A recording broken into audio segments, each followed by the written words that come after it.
100 tanks versus 1 Space Marine, 100 tanks, 1 Space Marine. The Chaos Gods made a bet. In the Eye of Terror, where reality bleeds and gods play games with mortal souls, Tzeentch proposed an entertainment that would echo across the warp. The wager was simple. Could one of the Emperor's finest, stripped of support and surrounded, survive against overwhelming firepower? The prize was dominion over an entire sector's worth of damned souls. The consequences of losing were unthinkable. Deep within the Immaterium, the four Chaos Gods rarely agree on anything. Their eternal conflict defines the nature of the warp itself. But Tzeentch, the architect of fate, had grown bored with predictable outcomes. He wanted something new, something entertaining. So he proposed a spectacle. A single Space Marine of the Imperial Fists chapter. Brother Sergeant Thalric Vonn. 112 years of service to the Golden Throne. Veteran of the 3rd Company. A warrior who had faced orcs and tyrannids and the screaming horrors of the warp. He would be isolated on the dead world of Kharybdis Prime and surrounded by exactly 100 battle tanks crewed by chaos-corrupted turncoats. The other gods found the premise amusing. Khorne, the blood god, saw potential for glorious slaughter. It did not matter to him whose blood would spill, only that it would flow in rivers across the salt flats. His brass throne trembled with anticipation. Nurgle, the Plague Father, appreciated the inevitable decay of hope. He watched with rheumy eyes as despair took root in mortal hearts. The slow grinding down of spirit was sweeter to him than any quick death.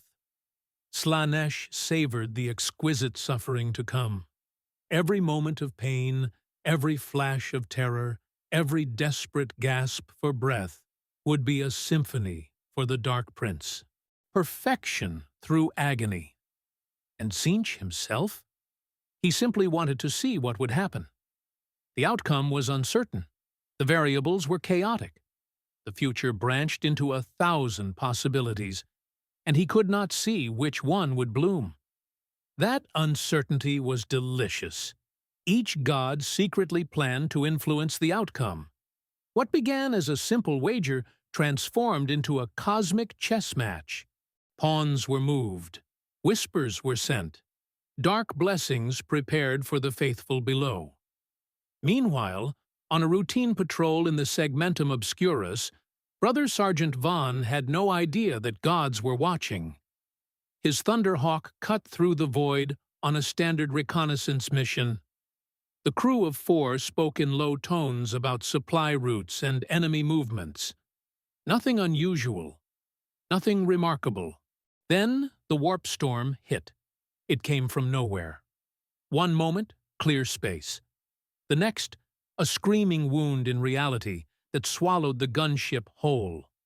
The navigator died instantly, his mind burned out by the raw stuff of chaos. The pilot fought the controls for 3 seconds before something reached through the hull and tore him apart. The co-pilot simply vanished. Vonn felt the craft spinning, tumbling, falling through dimensions that should not exist. He braced himself against the restraints and whispered a prayer to the Emperor. Then, impact. When consciousness returned, he found himself on a dust-choked plain beneath a bleeding sky. The Thunderhawk was nothing more than burning scrap metal scattered across rust-colored earth. His helmet display flickered with damage reports. His bolter lay 3 meters away, half buried in debris. His armor's power system sparked and stuttered. He was alone. The air tasted wrong, metallic and corrupt. The sky above churned with colors that hurt to perceive directly. Purple lightning arced between clouds that looked like bruised flesh. This was no natural world. The warp's taint saturated everything, and on every horizon, dust clouds rose. Something was coming. Many somethings. The rumble of engines grew like distant thunder, surrounding him from all directions at once. Brother Sergeant Thalric Vonn pulled himself from the wreckage, checked his weapon, and faced the encircling wall of steel. 100 tanks. One space marine. The game had begun. Brother Sergeant Thalric Vonn regained consciousness to the shriek of tortured metal and the smell of his own blood. His helmet's display was a fractured mosaic of crimson warnings and static bursts. He was pinned, his left pauldron wedged beneath a buckled support beam of the Thunderhawk's ruined cockpit. The sacred vessel of the Emperor, a gunship that had carried him through a dozen war zones, was now nothing more than burning scrap metal, its holy machine spirit silenced forever. The wreckage was scattered across a vast desert of rust-colored dust, a testament to a fall he couldn't remember. He ran a diagnostic. His armor's power systems, a gift from the Forge Priests of Mars, were operating at a flickering 60%. His bolter's ammunition counter displayed a stark, unblinking number: 4 magazines, 120 mass-reactive rounds against an unknown enemy. His Vox was entirely dead. A hiss of empty space where the comforting litanies of his brothers should have been. He was alone. Utterly. A deep, grinding pain radiated from his chest. He took a breath, felt the sharp protest of bone against flesh, and his internal systems confirmed it. 3 cracked ribs. Even as the diagnosis registered, his Laraman's cells were already at work. Tiny engines of flesh sealing the microfractures, staunching the internal bleeding. His transhuman body, a living weapon honed for a century of war, was already fighting its own battle. The pain was an old, familiar companion. He ignored it. The air tasted wrong. It was thick, metallic, and corrupt, scraping the back of his throat with the flavor of ozone and decay. He looked up through a crack in the shattered canopy.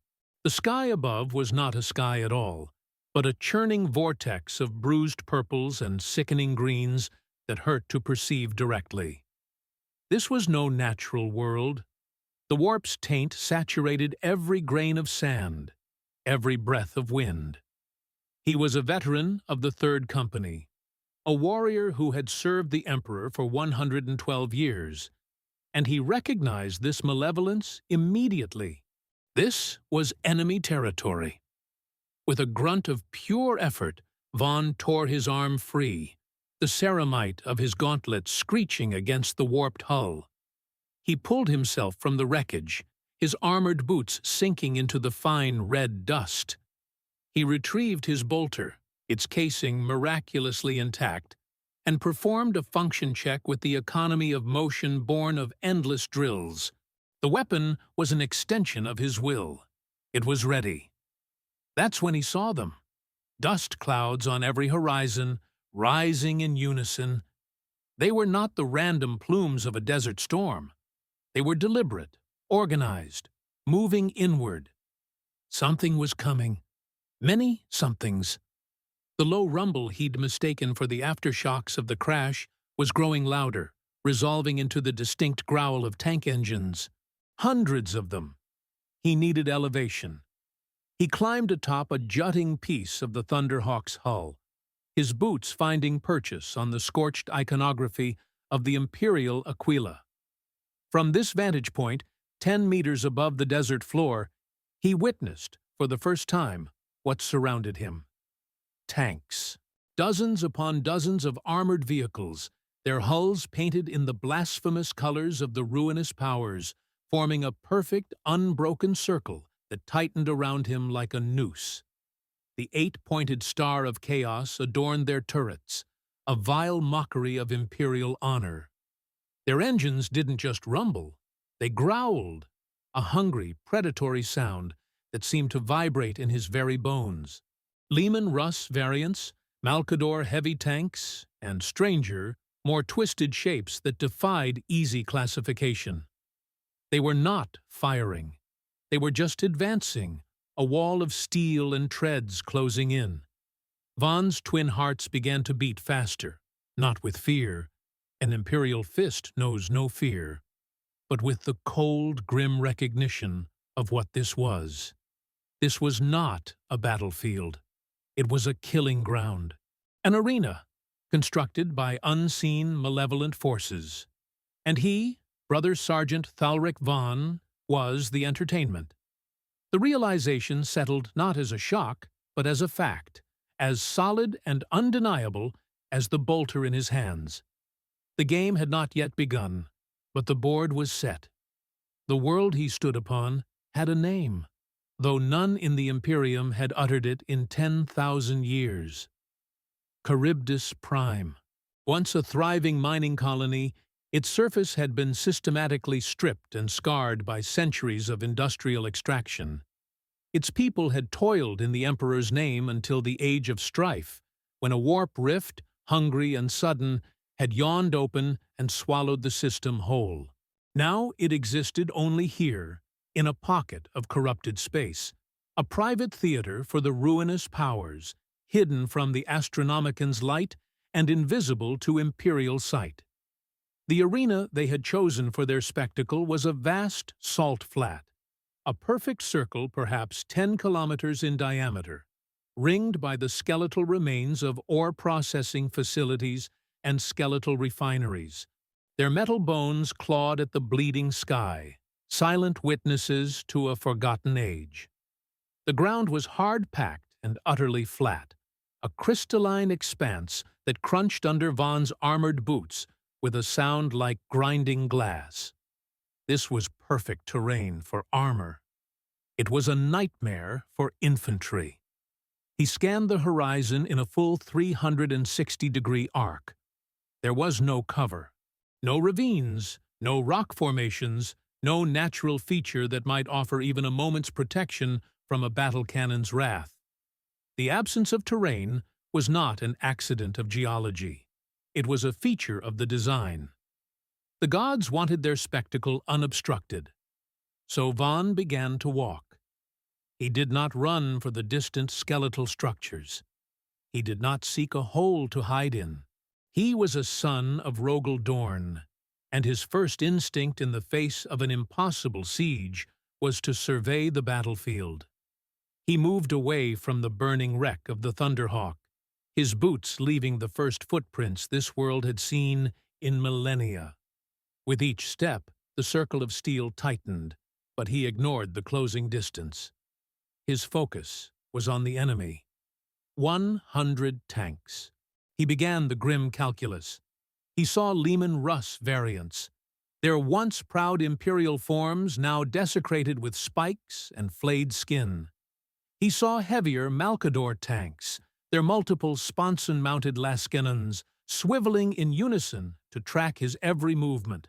100 red eyes in the gloom. Then came the stranger things.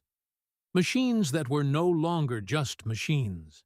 Demon engines that seemed to breathe, their armor plating fused with screaming, agonized faces, their exhaust ports venting foul-smelling, multicolored smoke.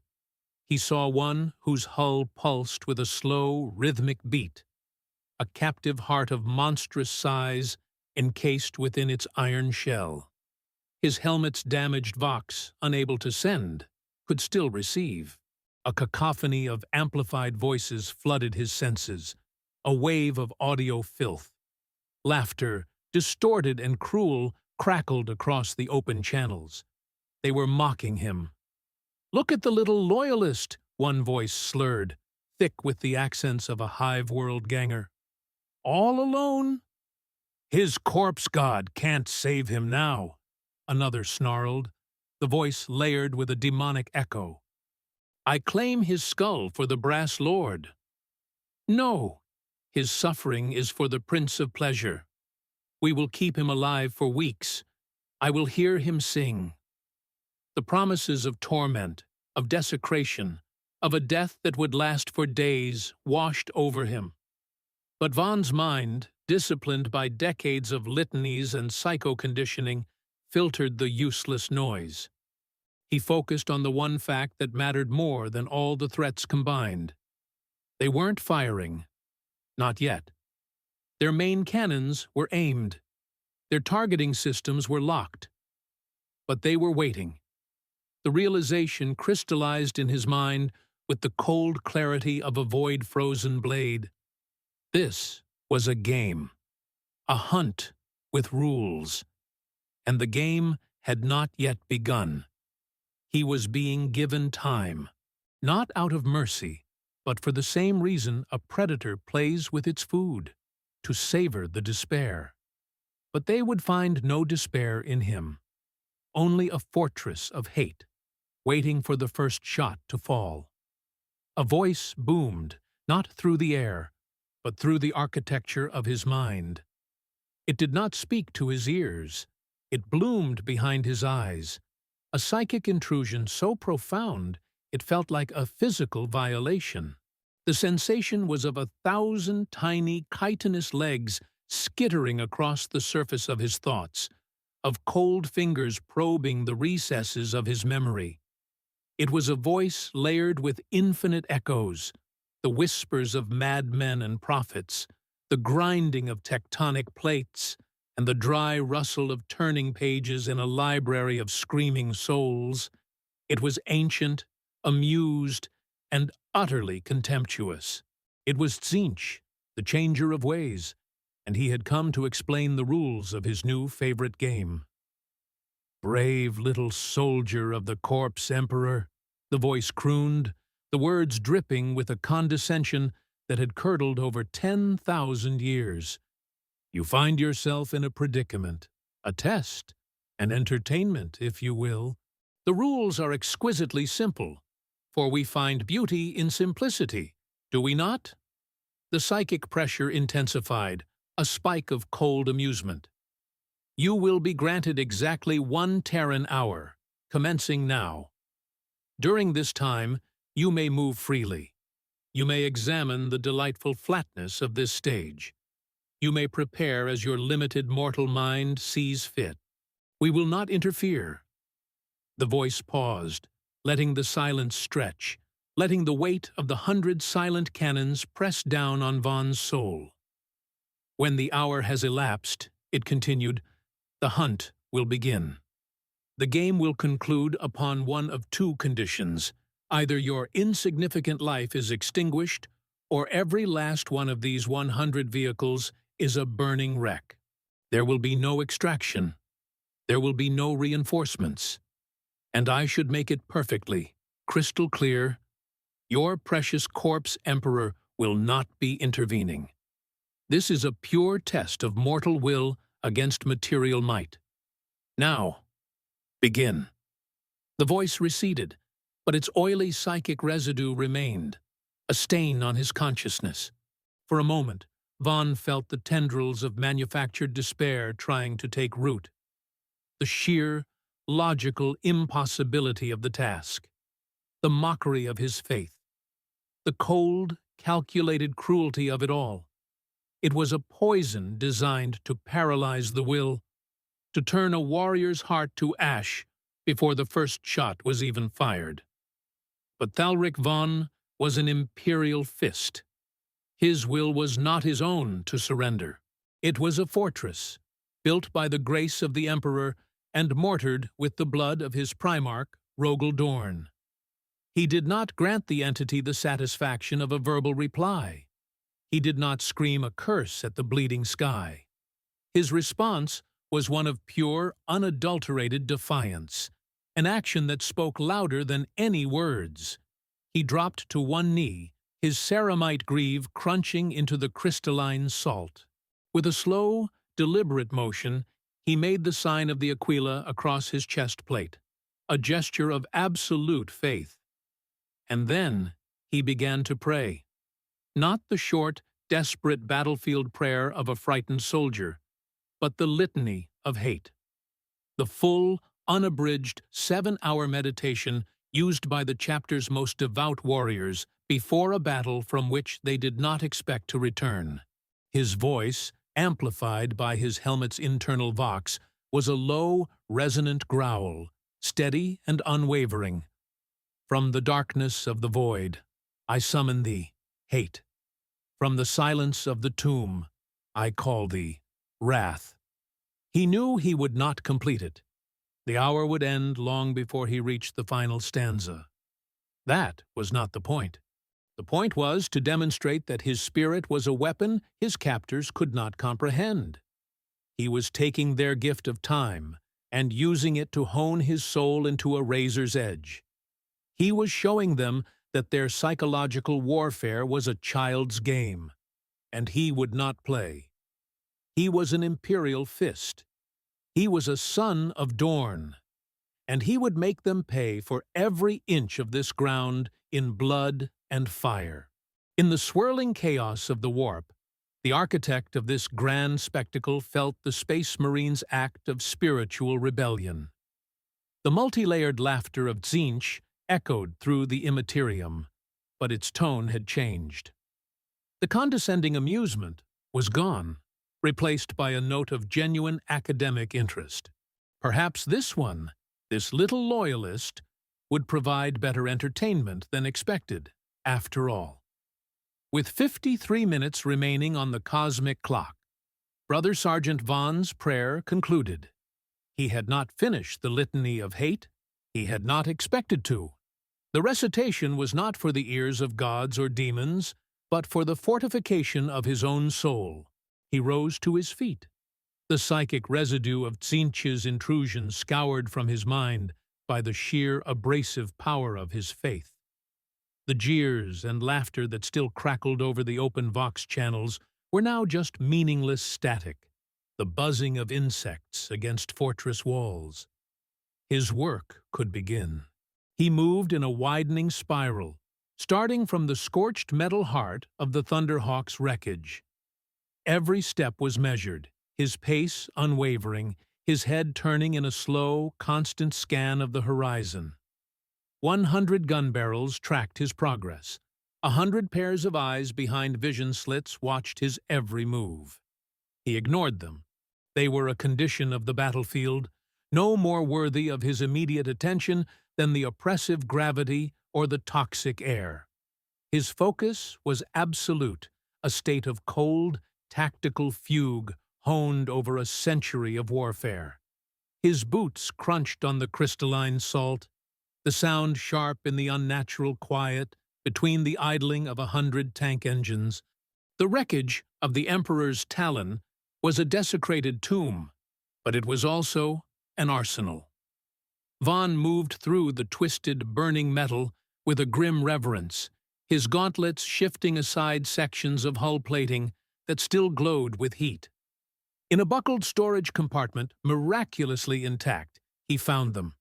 2 crack grenades, their distinctive melon-like shape a welcome sight. He secured them to his belt, a promise of violent, armor-piercing deliverance. Nearby, half buried beneath a shattered console, was the ceremonial chainsword of his fallen pilot, Brother Remus. Vonn lifted the weapon. Its teeth were cold and still, but he could feel the dormant machine spirit within. This was no longer a symbol of office. It was now an instrument of vengeance. He attached it to his warplate. Finally, he found a spool of reinforced plasteel cable, 17 meters in length, and coiled it over his pauldron.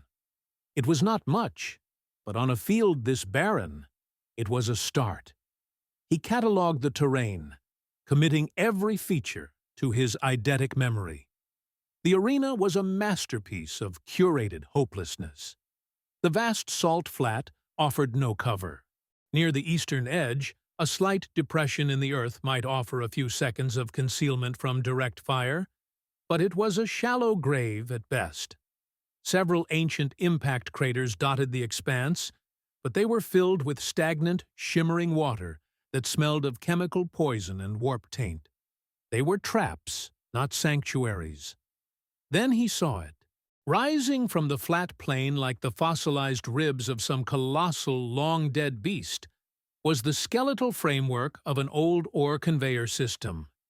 Its rusted iron beams, some as thick as his torso, jutted dozens of meters into the bleeding sky. It was broken, useless for its original purpose, But it offered the one thing the salt flat denied him: verticality. Vonn paused, his calculations running with the speed of a cogitator. 100 tanks. Assuming standard Lehman Russ complements for most, that meant approximately 600 crew members, 600 mortal traitors.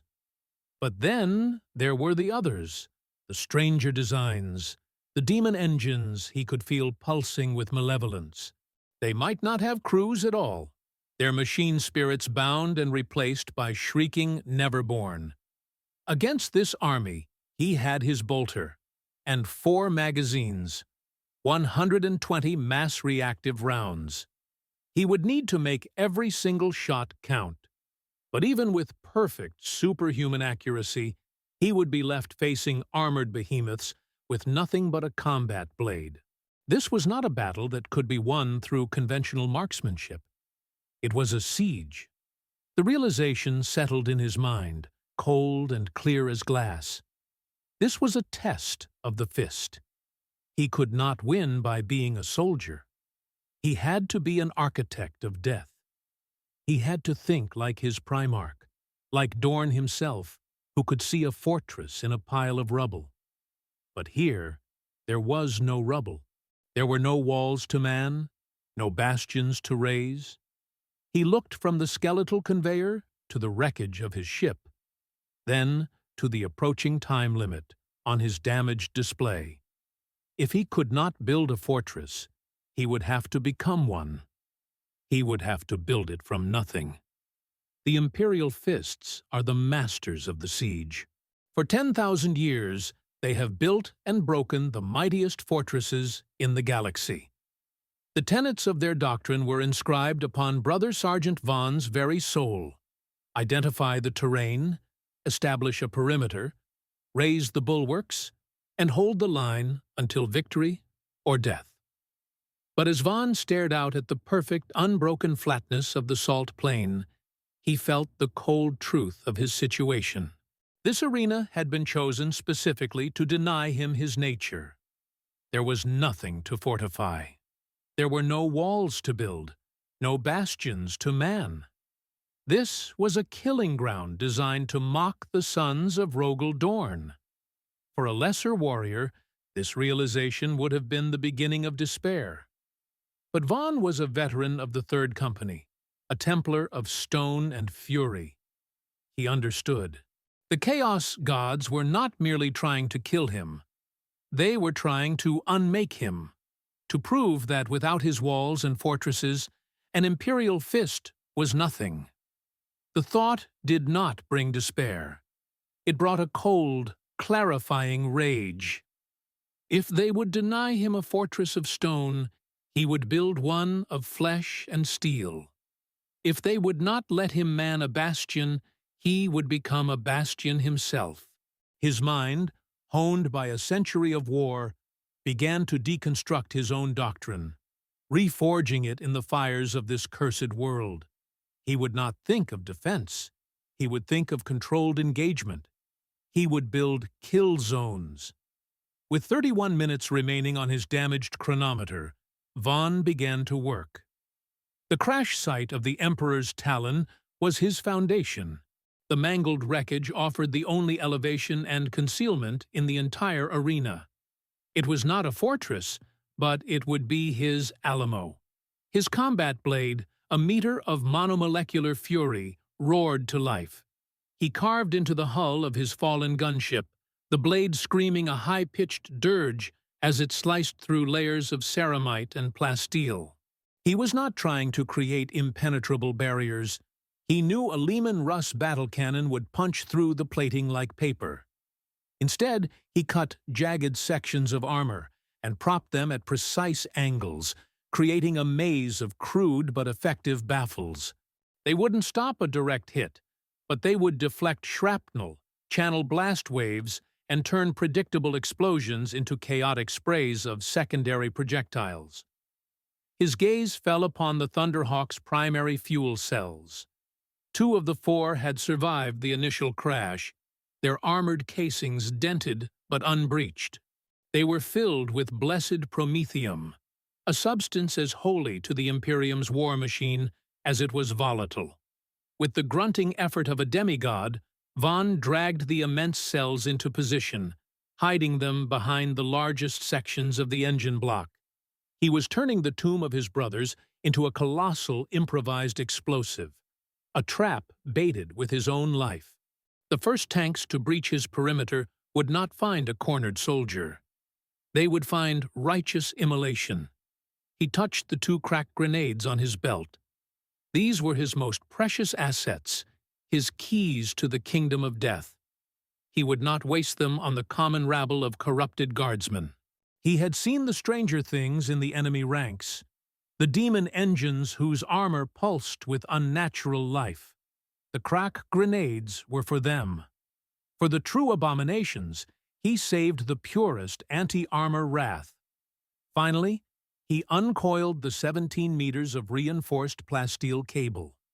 It seemed a pathetic tool against a legion of armored behemoths, but Vonn saw its potential. He stretched it taut between 2 of the heaviest pieces of wreckage, low to the ground. It was strung across the most likely vector of approach, just high enough to be clear of the salt, but low enough to be invisible in the dust and smoke of a charge. It would not stop a tank, but it might shear the track pins from a single lead vehicle. It might cause one tank to lurch, to slew sideways, to become an instant, immovable obstacle. And in an armored charge, a single moment of disruption could cascade into a catastrophe. It was desperate. It was improvised. Against 100 tanks, it was utterly, mathematically insufficient. But Thalric Vonn was no longer thinking about winning. He was a son of Dorne. He was built to bear any burden, to hold any line. His purpose now was not to survive, but to make the enemy's victory so costly, so agonizingly bloody, that the memory of his defiance would burn in the warp for 1,000 years. He was making them a promise. For every inch of this cursed ground, they would pay a price in blood and fire. And in that cost, he would find his victory. With 12 minutes remaining, the work was done. Brother Sergeant Vonn drove his combat blade into the salt-crusted earth, the weapon's engine whining down into silence. His improvised fortress of wreckage and cable was a pathetic mockery of a true Imperial Fist bastion. But it was all he had. He rose to his full height, his orange ceramite armor a lone beacon of defiance in the center of the vast, gray arena. It was time to study his executioners. His helmet's optical suite zoomed, the damage display flickering as it focused on the encircling army. 100 tanks. The sheer, perfect geometry of their formation was an act of obscene worship. They were arranged in 5 concentric rings, 20 vehicles to a ring, their main cannons all pointed inward at him like the spokes of some infernal wheel. The combined thrum of their idling engines was not a mechanical noise. It was a hungry, living growl that vibrated through the soles of his boots. The outermost ring was the most conventional, a line of Leman Russ battle tanks. Vonn's tactical display tagged each one, its cogitators cross-referencing against a millennium of combat data. He knew their armor values, the traverse speed of their turrets, the kill zones of their sponson weapons. Their crews were likely turncoat guardsmen, drunk on the promises of chaos, their competence diluted by their newfound indiscipline. They were a threat, but a known one. He shifted his gaze to the second ring. Here, the threat evolved. He saw the blunt, wide muzzles of Demolisher's siege cannons, designed to crack fortifications far stronger than his shattered Thunderhawk. He saw the ominous blue glow of plasma coils on the turrets of Executioner variants, each one promising a death of incandescent heat. And interspersed between them were the long, high-velocity barrels of Vanquishers, the dedicated tank killers of the Astra Militarum, now turned against a single infantryman. These crews would be veterans, their souls bartered not for power, but for the skill to kill the Emperor's servants more efficiently. The third ring was where convention dissolved into nightmare. The corruption was no longer merely painted on, it was physically manifest. The armor of one tank flowed like cooling wax, its shape shifting subtly with every passing second. Another's tracks had been replaced entirely by a dozen scuttling mechanical legs that twitched with an insectoid eagerness. Its sponsons bristled not with bolters, but with cannons that seemed to drink the very light around them, their muzzles vortices of absolute blackness. Vonn's training had no rubric for a tank that crawled like a bug and fired weapons that violated physical law. Then came the fourth ring. His twin hearts hammered a steady, defiant rhythm as his gaze fell upon them. These were not tanks. They were prisons, demon engines, their hulls of steel and brass serving as physical anchors for screaming entities dragged from the warp. He didn't need his optical suite to identify them. He could feel them. A wave of pure malevolence, of soul-deep hunger, washed over him. A psychic pressure that tested the limits of his psycho-indoctrinated resolve. The litany of purity scrolled across his display, a subconscious comfort against the immaterial filth. These were not machines to be destroyed, but demons to be exorcised with bolter and blade. Finally, his eyes settled on the fifth and innermost ring. The commanders. Their vehicles were grotesquely ornate, festooned with chains, skulls, and blasphemous heraldry marking them as champions of the ruinous powers, veterans of the Long War itself.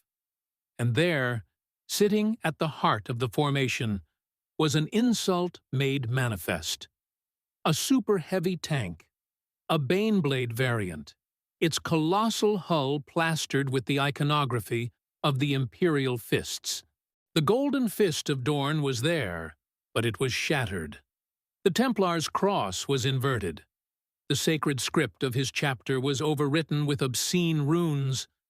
Trophies, the helmets and pauldrons of his brothers, were chained to its armor. Whether its commander was a traitor from his own legion's shadowed past, or a butcher who had murdered enough of his brothers to claim their honors as his own, the distinction was irrelevant. Rage, cold and pure as the void, settled in Vonn's chest. That one dies first. The chorus of jeers and static abruptly ceased. A single voice, amplified and impossibly clear, sliced through the air, silencing the lesser rabble.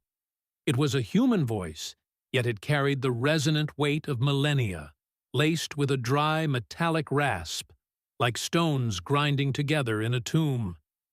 It spoke with the patient, condescending cadence of a being who had bargained with gods and believed he had won.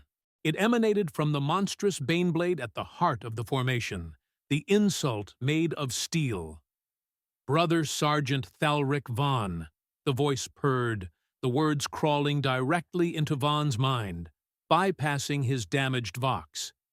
"It is a rare pleasure. I am Lord Commander Vexus Malthorn. I was once of the Iron Warriors, before I tired of my Primarch's pathetic bitterness. Now, I serve only the exquisite art of destruction." The voice gestured somehow to the tank itself. "Behold, the Dorn's despair. A century-long project, fueled by little more than spite and the scrap of your fallen fortresses. It is my magnum opus, a monument to the failure of your legion. Its armor is tempered in the tears of your captured serfs. Its lubricants are rendered from the fat of your priests. It is a thing of beauty, is it not?" A cold chuckle echoed across the salt flat. "I have killed 17 of your brothers over the long years, Little Fist. Captains, champions, standard-bearers. Their gene seed hangs in 17 crystal vials around my command throne. They keep me company. You, Brother Sergeant, will be the 18th. A fine addition to the set." The voice paused, letting the desecration sink in. But I am not without a sense of occasion. This is a game, after all, and a good host offers his guest a choice. Surrender now. Kneel before the 8-pointed star and renounce your desiccated corpse emperor. Do this, and I will grant you a clean death. A single, merciful shot from my personal sidearm. Painless, immediate. A warrior's end. Malthorn let the offer hang in the air for a moment before delivering the alternative. Refuse, and you will experience what my crew affectionately calls the grinding. We will begin with your feet, crushing them to paste beneath the tread of a single scout vehicle. Then the legs. Then the hands. My warpsmiths will keep you alive, of course. Conscious. You will feel every shattered bone, every torn sinew. We will draw it out for days, perhaps longer. We will feed you your own pulverized limbs. Your screams will be the victory hymn for this grand occasion. Vonn did not reply. He did not shout a curse. He did not make a defiant speech. His rage was a cold, dense star at the core of his being, too heavy for words. He simply moved. In a single fluid motion, honed by a century of war, he raised his Godwin pattern bolter. His remaining eye, framed by the cracked display of his helmet, stared down the 300-meter distance. The air shimmered with engine heat. The world narrowed to the front sight of his weapon and a single shadowed rectangle on the face of the super-heavy tank. The commander's viewing slit. He squeezed the trigger. The bolter roared, a single, definitive bark of defiance against the engine growl of 100 tanks. The mass-reactive round, a 75 caliber explosive diamond, crossed the distance in a heartbeat. It did not strike the meter-thick hull. It did not ricochet from the turret. It struck the narrow, reinforced armaglass viewing slit with perfect, impossible precision. The glass, designed to withstand shrapnel and small arms fire, did not stop the bolt. It vaporized. A spray of crystalline dust and molten polycarbonate exploded inward. From his distant vantage point, Vonn saw a silhouette flinch violently away from the opening. The great Lord Commander Vexis Malthorn, master of the Dorn's despair, had been forced to duck. Silence. Then, laughter. It crackled over the Vox again, but the condescending amusement was gone. It was brittle now, high-pitched and furious. It was the sound of a godling whose divinity had been spat upon. "Insolent little whelp!" Malthorn shrieked. "For that, the grinding will not last days. It will last weeks!" The final shriek from Malthorn's Vox cut off, leaving a ringing silence that felt heavier than the noise it replaced. For a heartbeat, the world was still. The growl of 100 engines was a low, constant hum, the only sound on the dead plain. Vonn's twin hearts beat a steady, powerful rhythm in his chest, a metronome counting down the last seconds of peace he might ever know. He remained perfectly still, his bolter held at a low ready, his single-minded focus locked on the enemy. Then the clock struck. It was not a sound that his ears could properly process. It was a concussion in the fabric of reality itself, a thunderclap that originated everywhere at once. It was a tearing, a shearing of the veil between the material and the immaterial, a cosmic pronouncement that the game had begun. The corrupted sky convulsed, its bleeding colors swirling into a vortex. The ground beneath Vonn's boots vibrated, not from an earthquake, but from the sheer force of a god's attention snapping into focus. His helmet display flickered wildly, a cascade of error runes scrolling past his vision as his armor systems recoiled from the psychic shockwave. Then, silence again. A profound, expectant hush. The idling engines of the 80 tanks in the inner rings seemed to hold their breath. With the grinding inevitability of a glacier, the outermost ring began to move. 20 Leman Russ battle tanks, their hulls scarred with heresy and rust, lurched forward in perfect, terrifying unison. They did not rush. They did not charge. They advanced at a steady, inexorable crawl, their broad tracks churning the white salt of the flat into billowing clouds of dust that rose to obscure the horizon. They maintained their circular formation, the ring contracting like a steel iris closing in on its target. The sound was a symphony of damnation. The rhythmic clatter and squeal of treads, the high-pitched whine of overworked transmissions, the deep, guttural roar of promethium-fed engines. Vonn did not wait for them to get closer. He turned, his movements economical and precise, and retreated into the heart of the Thunderhawk's wreckage. He moved with the grim purpose of a man walking to his designated post, his ceramite boots crunching on shattered hull plating and crystalline salt. He settled into the position he had prepared, a small hollow created by the intersection of a buckled bulkhead and a section of armored wing. The twisted metal offered meager cover, but it was cover nonetheless. He braced the stock of his bolter against his pauldron, the weapon feeling like a familiar extension of his own will. Through the fractured lens of his helm, the world was a stream of corrupted data. A targeting reticle flickered, struggling to find a solid lock. Distance markers appeared and vanished. A red warning rune for incoming Vox blinked incessantly, a chorus of unheard mockery he had long since muted. He ignored it all, his own superhuman senses providing a clearer picture. His breathing was a slow, controlled cycle. His hearts beat in perfect, resonant time. He was no longer a man. He was a bastion. He watched the wall of steel and smoke approach, his mind a cold, clear calculator of death. 800 meters. The tanks were dark, lumbering shapes, barely distinguishable through the heat haze and dust. They were outside the effective range of his bolter. To fire now would be a waste of precious ammunition, an act of fear. He waited. 700 meters. 600. The vibration in the ground grew stronger, a tremor he could feel in his bones. The sound of their advance was a physical pressure against his armor. 500 meters.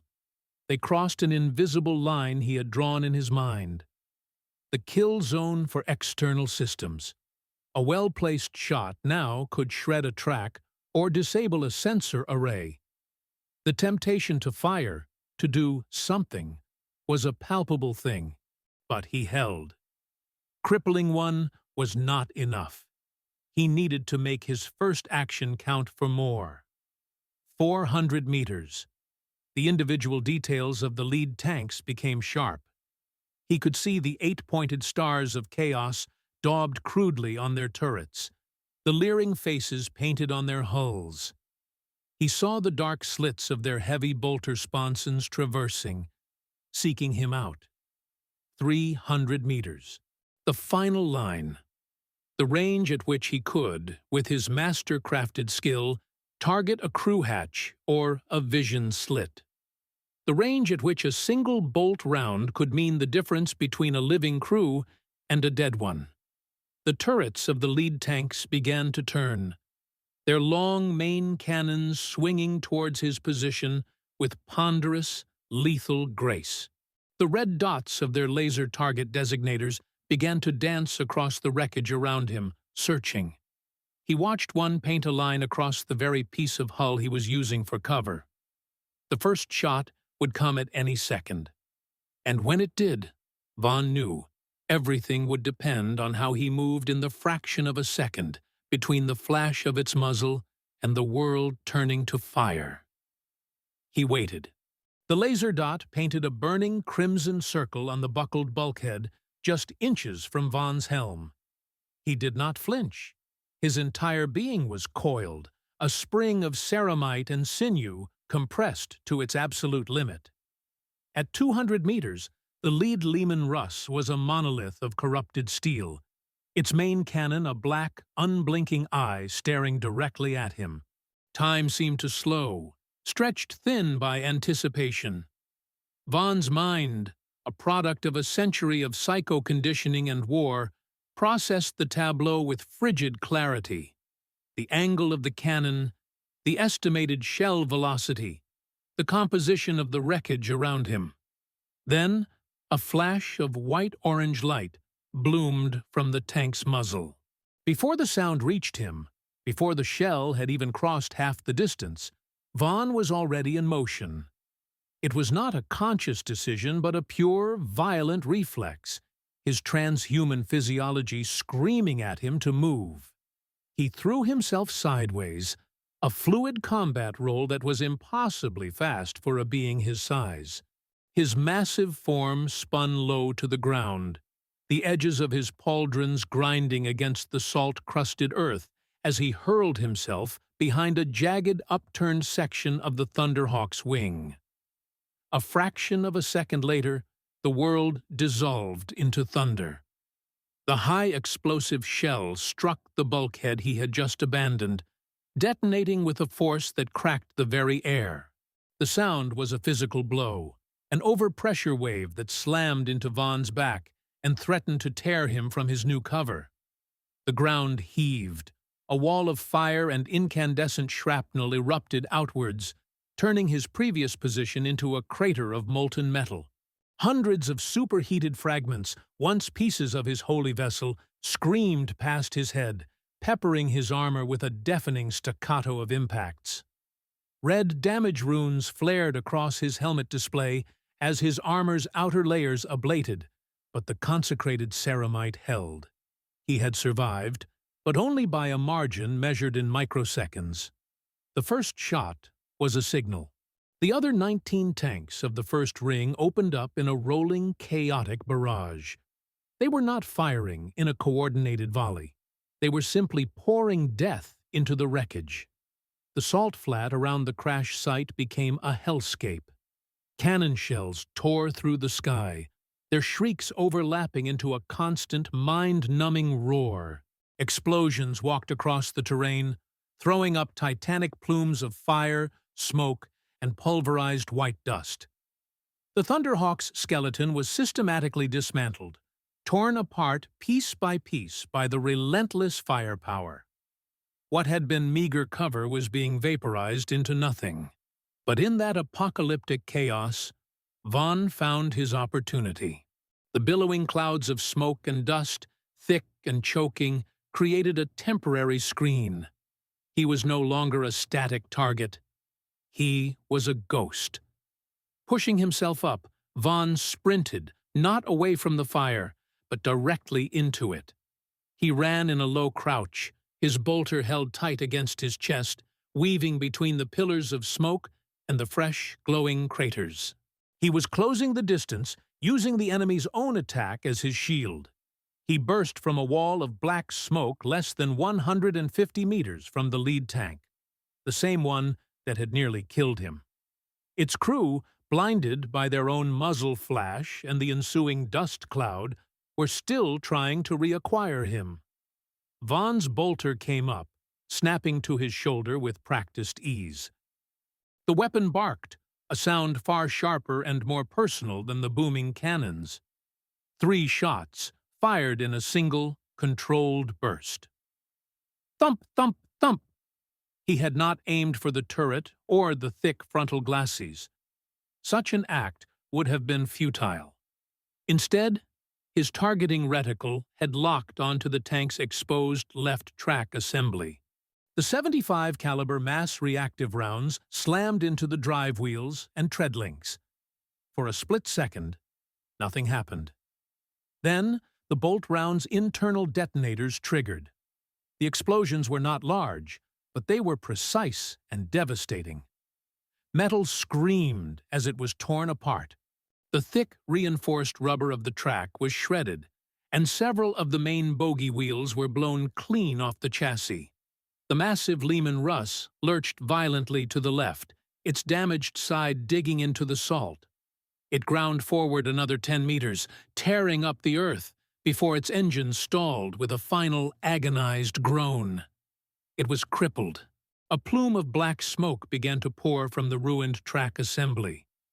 The tank could still fire, its turret still a threat, but it could no longer move. It had become an impromptu fortress, a sudden, immovable obstacle directly in the path of the advancing line. The tanks immediately behind it were forced to swerve, their perfect formation breaking as their drivers cursed and fought to avoid a collision. Behind his helmet's impassive faceplate, Vonn allowed himself a grim, fleeting smile. The first blow had been struck. The first crack had appeared in the wall of steel. First blood to the Imperial Fist. 99 to go. The crippled Leman Russ became a rock in a river of steel, and the current of chaos immediately broke against it. Vonn's helmet display, though damaged, still picked up the panicked, furious chatter on the traitor's Vox channels.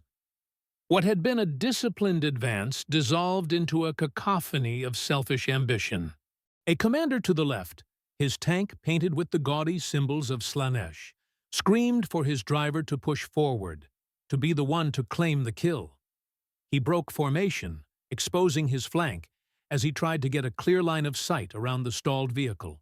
Almost instantly, another tank, this one bearing the brass and red sigils of Khorne, swerved to cut him off, its driver clearly obeying a bellowed order to ram the Space Marine. The two vehicles nearly collided, their hulls scraping together with a shriek of tortured metal that was louder than their engines. Curses and threats flew between the two crews, a petty squabble for glory erupting in the middle of a battlefield. To Vonn's right, a third tank, its hull pocked with Nurgle's blessings, fired its battle cannon in a fit of impatient rage. The shot went wide, its aim thrown off by the sudden stop, and the shell screamed past Vonn's position to slam into the side of an Allied vehicle further down the line. The shell didn't penetrate the thick armor, but it left a blackened, spider-webbed crater and sent the target tank skidding sideways, its crew now screaming accusations of their own. This was it. This was the flaw Vonn had gambled on.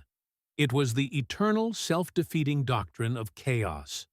Their strength was their passionate individualism, their devotion to personal power and aggrandizement. It made them ferocious, unpredictable warriors, but it also made them poor soldiers. They lacked the selfless, ironclad discipline that was forged into the very soul of every son of Dorne. The Imperial Fists had spent 10,000 years mastering the art of the shield wall, of coordinated, interlocking defense. These traitors had spent the same time learning only how to stab each other in the back for a better view of the slaughter. He would not be given a better chance. Vonn burst from his cover, a blur of yellow-orange armor against the swirling gray smoke and white salt. He didn't run away. He ran toward the chaos. He sprinted directly across the open ground, a 50-meter dash toward the very tank he had just crippled. The traitors saw him, their shock turning to rage. Heavy bolters opened up, the thudding reports echoing across the flat. Geysers of salt erupted around his sprinting form, each impact a testament to his impossible speed. A Lascanan beam, a lance of pure, searing energy, sliced through the air where his head had been a millisecond before, its passage so close he felt the heat wash over his pauldron, scorching the Imperial Fist emblem and causing a fresh flurry of damage alerts on his display. He ignored them all. His focus was absolute, his path a zigzagging, unpredictable line that made him a nightmare for gunners trained to target vehicles, not single infantrymen. He reached the immobilized Leman Russ, its engine still groaning, its crew trapped inside their steel prison. In 3 powerful, servo-assisted bounds, he was on top of its hull, his magnetic boots clanging against the corrupted metal. The commander's hatch was sealed, but the locking mechanism was designed to be opened from the outside in an emergency. Vonn grabbed the wheel lock, his gauntleted hands finding purchase, and heaved.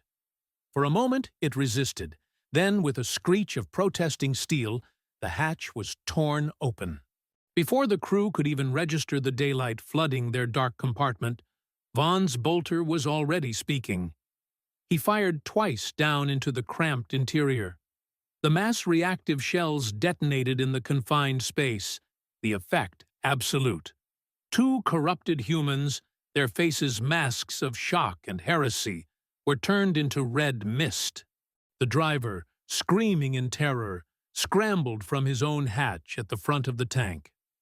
Vonn was on him in an instant, grabbing the man by the collar of his filthy uniform and, with a single contemptuous motion, hurling him from the tank to land in a heap on the salt flat below. He didn't waste a bullet on the fleeing coward. He had a more important task. From his belt, he unclipped one of his two precious crack grenades. He armed it with a twist, dropped the ordnance into the now empty commander's hatch, and slammed the heavy steel lid shut. He leaped from the tank, landing in a crouch just as a muffled, gut-punching whump echoed from within. The tank's hull shuddered violently. A second later, thick, greasy jets of fire erupted from every vision slit, hatch, and gun barrel. The vehicle's internal ammunition stores had cooked off, transforming the Leman Russ into a funeral pyre. 98 remain, far beyond the veil of real space, in the swirling, non-Euclidean madness of the warp. The game was being observed. From thrones of brass and bone, of rotting wood and shimmering crystal, the four great powers of chaos watched the pinprick of reality that was Kharybdis Prime. The spectacle, a simple wager proposed by Tzeentch, had become far more entertaining than any of them had anticipated. Khorne, the Lord of Skulls, let out a great bellow of approval that sent waves of rage crashing across his realm. The Space Marine was not cowering. He was not dying from a distance. He was fighting. He was climbing their machines, spilling the blood of their champions, turning their hunt into a visceral close-quarters slaughter. Each bolt round that found its mark, each traitor's life that was extinguished in fire and shrapnel, was a prayer to the blood god. This was true war. This was glorious. Tzeentch, the architect of fate, leaned forward on his crystalline throne, 999 futures branching from the single warrior's every move. The Marine's adaptability was unexpected. The initial projections had given him a 0.0013% chance of surviving the first volley. The subsequent models, factoring in the destruction of the first tank, were already obsolete. This mortal was not following any predictable script. He was improvising, adapting, creating new possibilities from nothing. The changer of ways found himself genuinely intrigued. The game had become a puzzle worthy of his attention.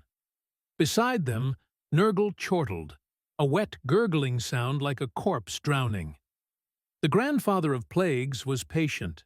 He saw the inevitable decay of the Marine's armor, the slow exhaustion of his body, the eventual despair that would rot his soul. Hope was just the sweetest spice to add to the final dish of entropy. And Slaanesh, the Dark Prince, simply watched in rapture. The perfection of Vonn's movements, the brutal economy of his violence, the sheer aesthetic artistry of a single being defying 100. It was an exquisite symphony of sensation.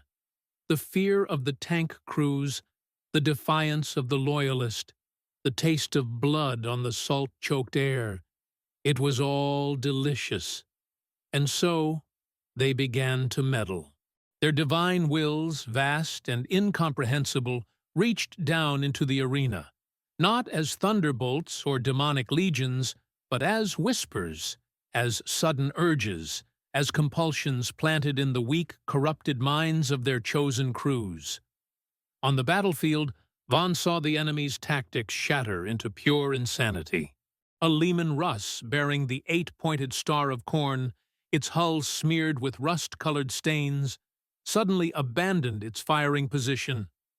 Its engine roared to a deafening scream as it charged directly at him, its main cannon silent. The commander, visible in his open hatch, was screaming not orders, but a blood-curdling war cry, his eyes burning with an unnatural red light. He wasn't trying to shoot Vonn. He was trying to run him over, a tactic of such suicidal foolishness that Vonn sidestepped the charge with almost contemptuous ease. Simultaneously, a tank dripping with foul, viscous fluid, a gift from Nurgle, ground to a near halt. A sudden, profound wave of lethargy had washed over its crew. The driver slumped over his controls, overcome with a sense of cosmic pointlessness. Why rush toward an end that was already certain? The tank became a stationary obstacle, its crew content to sit and rust, accepting whatever fate the universe delivered. Another vehicle, painted in lurid purples and pinks, began a slow, almost balletic pirouette. Its Slaaneshi commander had become obsessed not with killing Vonn, but with landing the perfect issue. Shot. He maneuvered his tank with agonizing slowness, trying to frame the Space Marine against the burning pyre of the first destroyed Leman Russ. It was a shot for the ages, a masterpiece of death he could savor for eternity. He ignored a dozen clear, easy opportunities to fire, lost in his own twisted artistic vision. Vonn didn't know why his enemies were suddenly behaving like madmen. He couldn't hear the whispers of the gods, or comprehend the cosmic wager for which he was the centerpiece. He saw only the hand of chaos at work, the disunity, the self-obsession, the glorious, self-defeating arrogance he had been trained to exploit. He offered a silent prayer of thanks to the Emperor for this sudden, inexplicable advantage. And then he pressed it, ruthlessly. The first ring of tanks was no longer a military formation. It was a charnel house of burning steel and screaming Vox transmissions. 4 vehicles were out of the fight. The Leman Russ Vonn had boarded first was a blackened husk, smoke pouring from its hatches like greasy funeral incense. 2 more were locked in a grotesque embrace where they had collided, their hulls crumpled and fused, one's turret crushed against the other's flank. The 4th was a monument to the self-defeating nature of the Dark Gods, its armor pocked with heavy bolter impacts from an allied tank whose Khornate crew had disputed a kill. The remaining 16 vehicles of the outer ring milled in total disarray. Their commanders, puppets of their divine patrons, screamed contradictory orders over the Vox. They were a pack of wolves that had turned on each other, and Vonn was the ghost in their midst. He moved with a deadly grace, a blur of yellow-orange ceramite darting between the burning wrecks. The dead tanks were his fortress. He used their smoldering hulls for cover, their dead zones as firing positions. A single bolt round would bark from behind one wreck, disabling a track link. Then he would be gone, reappearing 50 meters away behind another to target an exposed fuel line. The Chaos crews fired wildly, their frustration mounting. Their cannon shells tore through the air, but more often than not, they struck the wreckage of their own fallen comrades, sending showers of shrapnel flying. Vonn was a phantom, and he was disassembling them piece by piece. From the command throne of the Dorn's Despair, Lord Commander Malthorn watched the pict feed with a fury that was cold and absolute. His amusement had evaporated, replaced by the familiar bitter taste of contempt. He was an iron warrior. He understood siegecraft, attrition, and the cold logic of overwhelming firepower. What he was witnessing was a circus, a pathetic display of individualistic preening that was costing him vehicles and, more importantly, dignity. The wager of the gods was irrelevant. This Imperial Fist had to die, and he had to die now. Malthorn's voice, devoid of any emotion, cut through the panicked chatter on the command channel. "Second ring. Advance." There was a pause. "Objectives are secondary. Eradicate the Loyalist. Crush them all if you must." The order was a death sentence, and not just for Vonn. With chilling, mechanical precision, the second ring of 20 tanks surged forward. This was not the mad, disorganized rush of the first ring. This was different.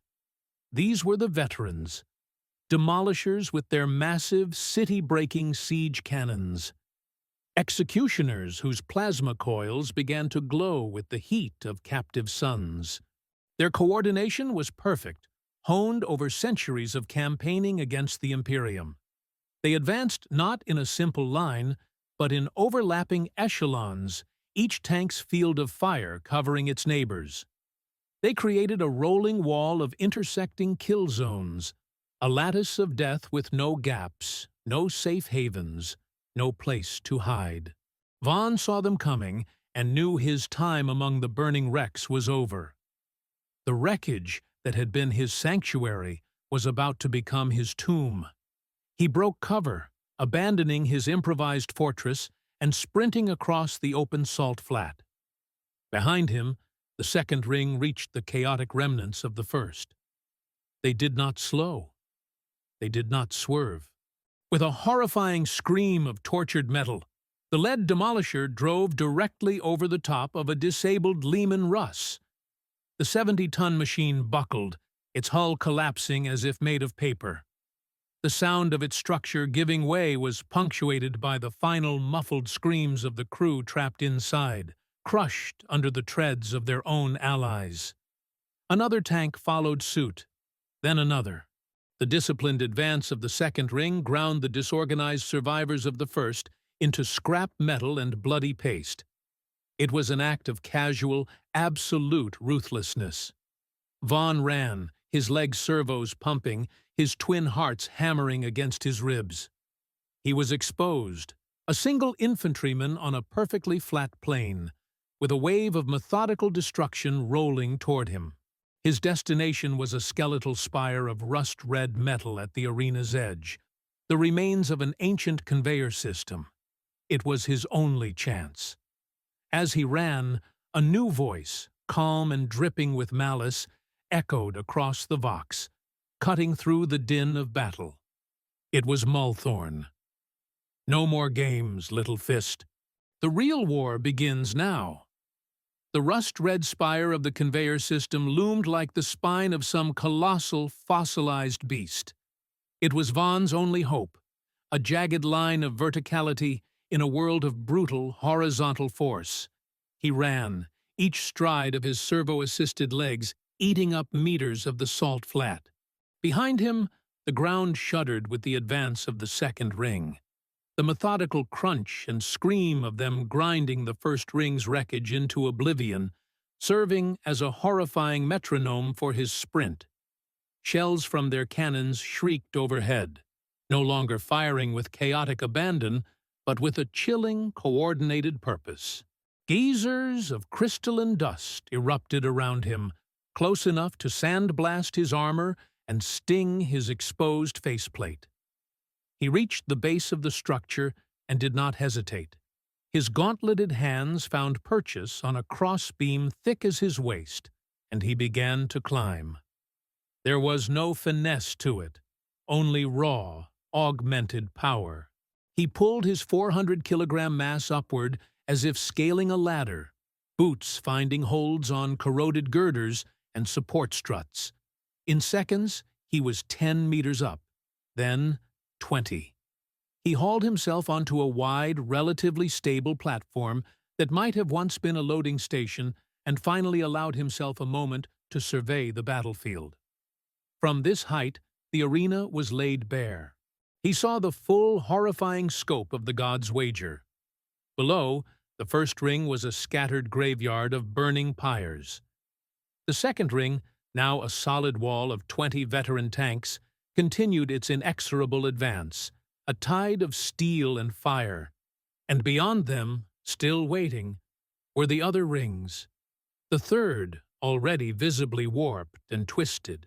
The fourth, a collection of demon engines whose very presence felt like a psychic wound. And at the very heart, the fifth ring, with Malthorn's blasphemous bane blade sitting like a bloated spider in its web.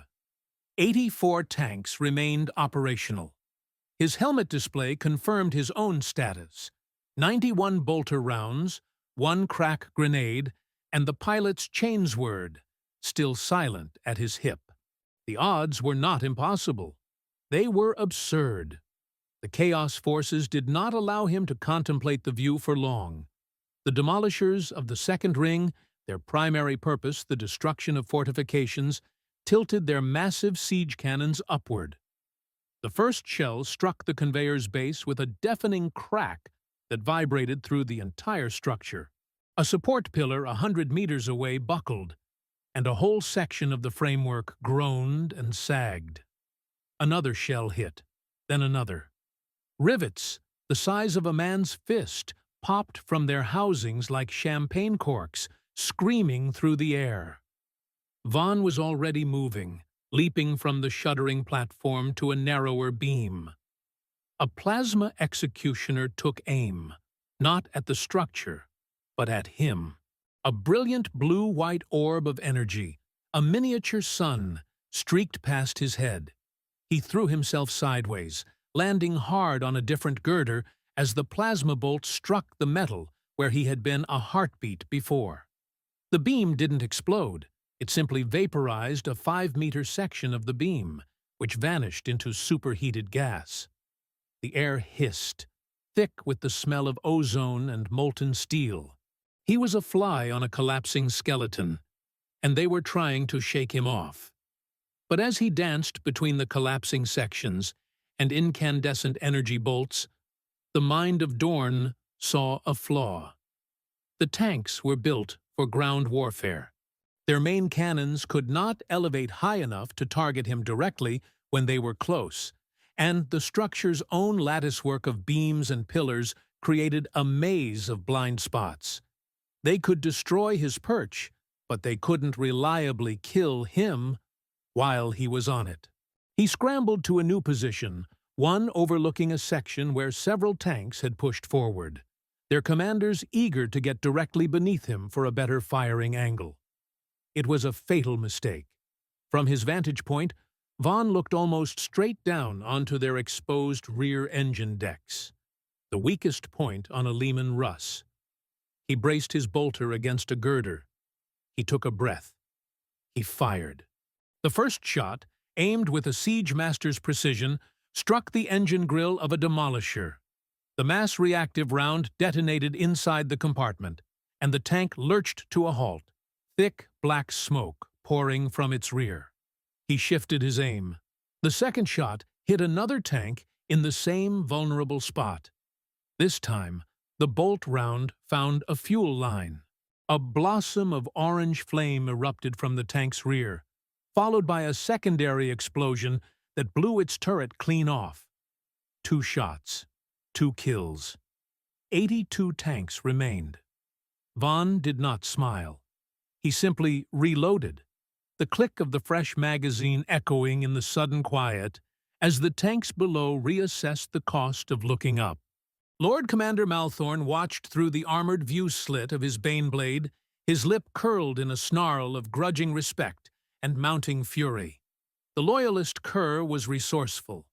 The conveyor structure had turned a turkey shoot into a tactical problem, and the cost was now etched in fire across the salt flat. "Enough," Malthorn hissed into his command vox, the single word carrying the weight of a death sentence. "Third ring. Advance. Eradicate that perch, and the insect infesting it." The order was given, and the nature of the battle changed. The third ring surged forward, a cavalcade of nightmares given form in steel. These were not mere tanks crewed by traitors. They were blasphemies. Their advance was not the orderly rumble of the second ring, but a discordant symphony of grinding gears, wet, tearing sounds, and whispers that slithered through the vox, even on closed channels. Vonn saw them coming and knew his time on high was over. One of the lead vehicles, its hull pulsating with a sickly purple light, halted. Its main cannon, replaced by a rent in reality that shimmered like oil on water, vomited a torrent of shimmering, shrieking things. They were demons, small and malformed, their immaterial bodies flowing like smoke with teeth. They swarmed up the metal framework, gibbering and clawing, their purpose not to kill him, but to occupy him. Vonn's bolter barked, each round consecrated with the litanies of his chapter. The shells tore through the demonic forms, causing them to dissipate with screams of frustration. But for every one he dispatched, 3 more took its place. He was wasting ammunition. Precious, irreplaceable ammunition. He was so focused on the demonic tide that he almost missed the second threat. Another vehicle, this one dragging a haze of shimmering distortion behind it, took aim.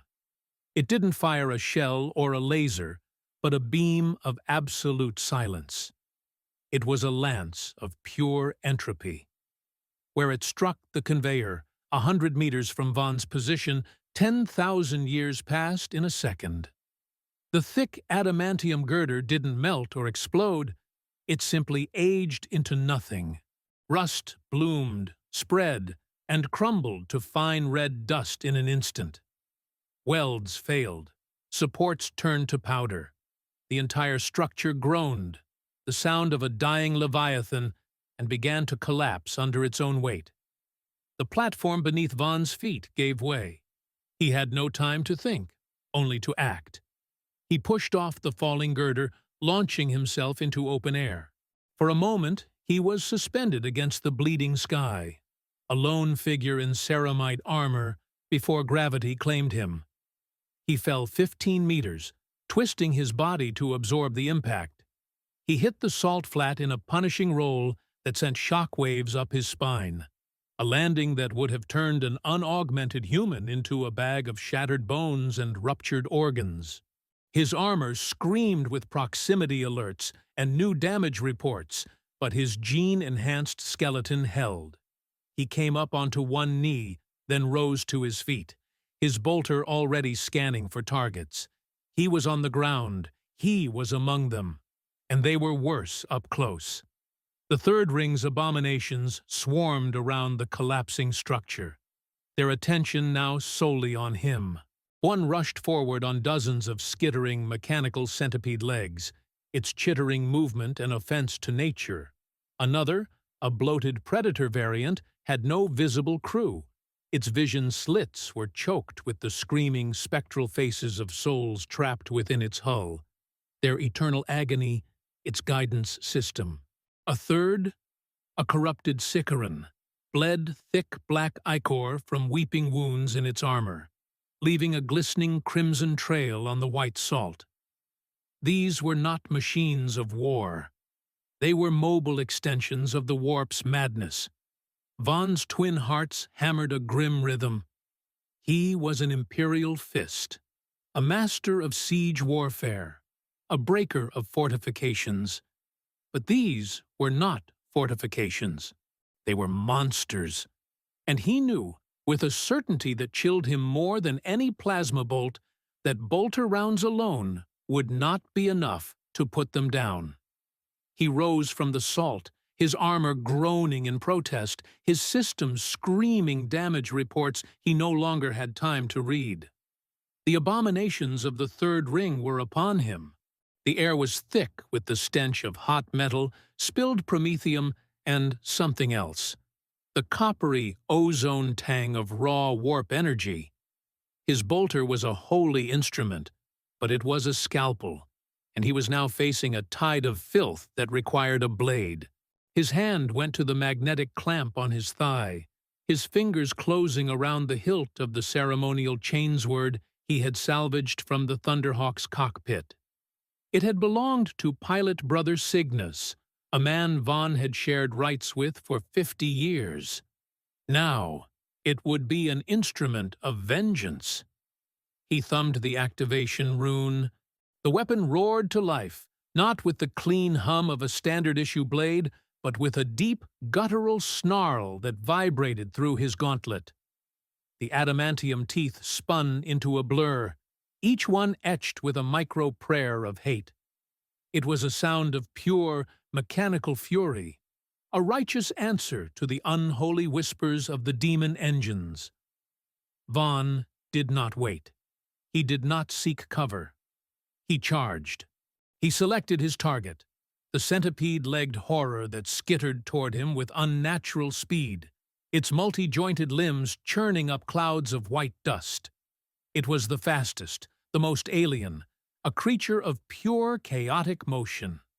The thing loomed over him, its forward legs rising like the pincers of some ghastly insect, preparing to crush him into the salt. But Vonn was already moving. He dropped into a low slide, his ceramite boots kicking up a spray of crystals, and shot directly underneath the creature's corrupted chassis. For a half-second, he was in the belly of the beast.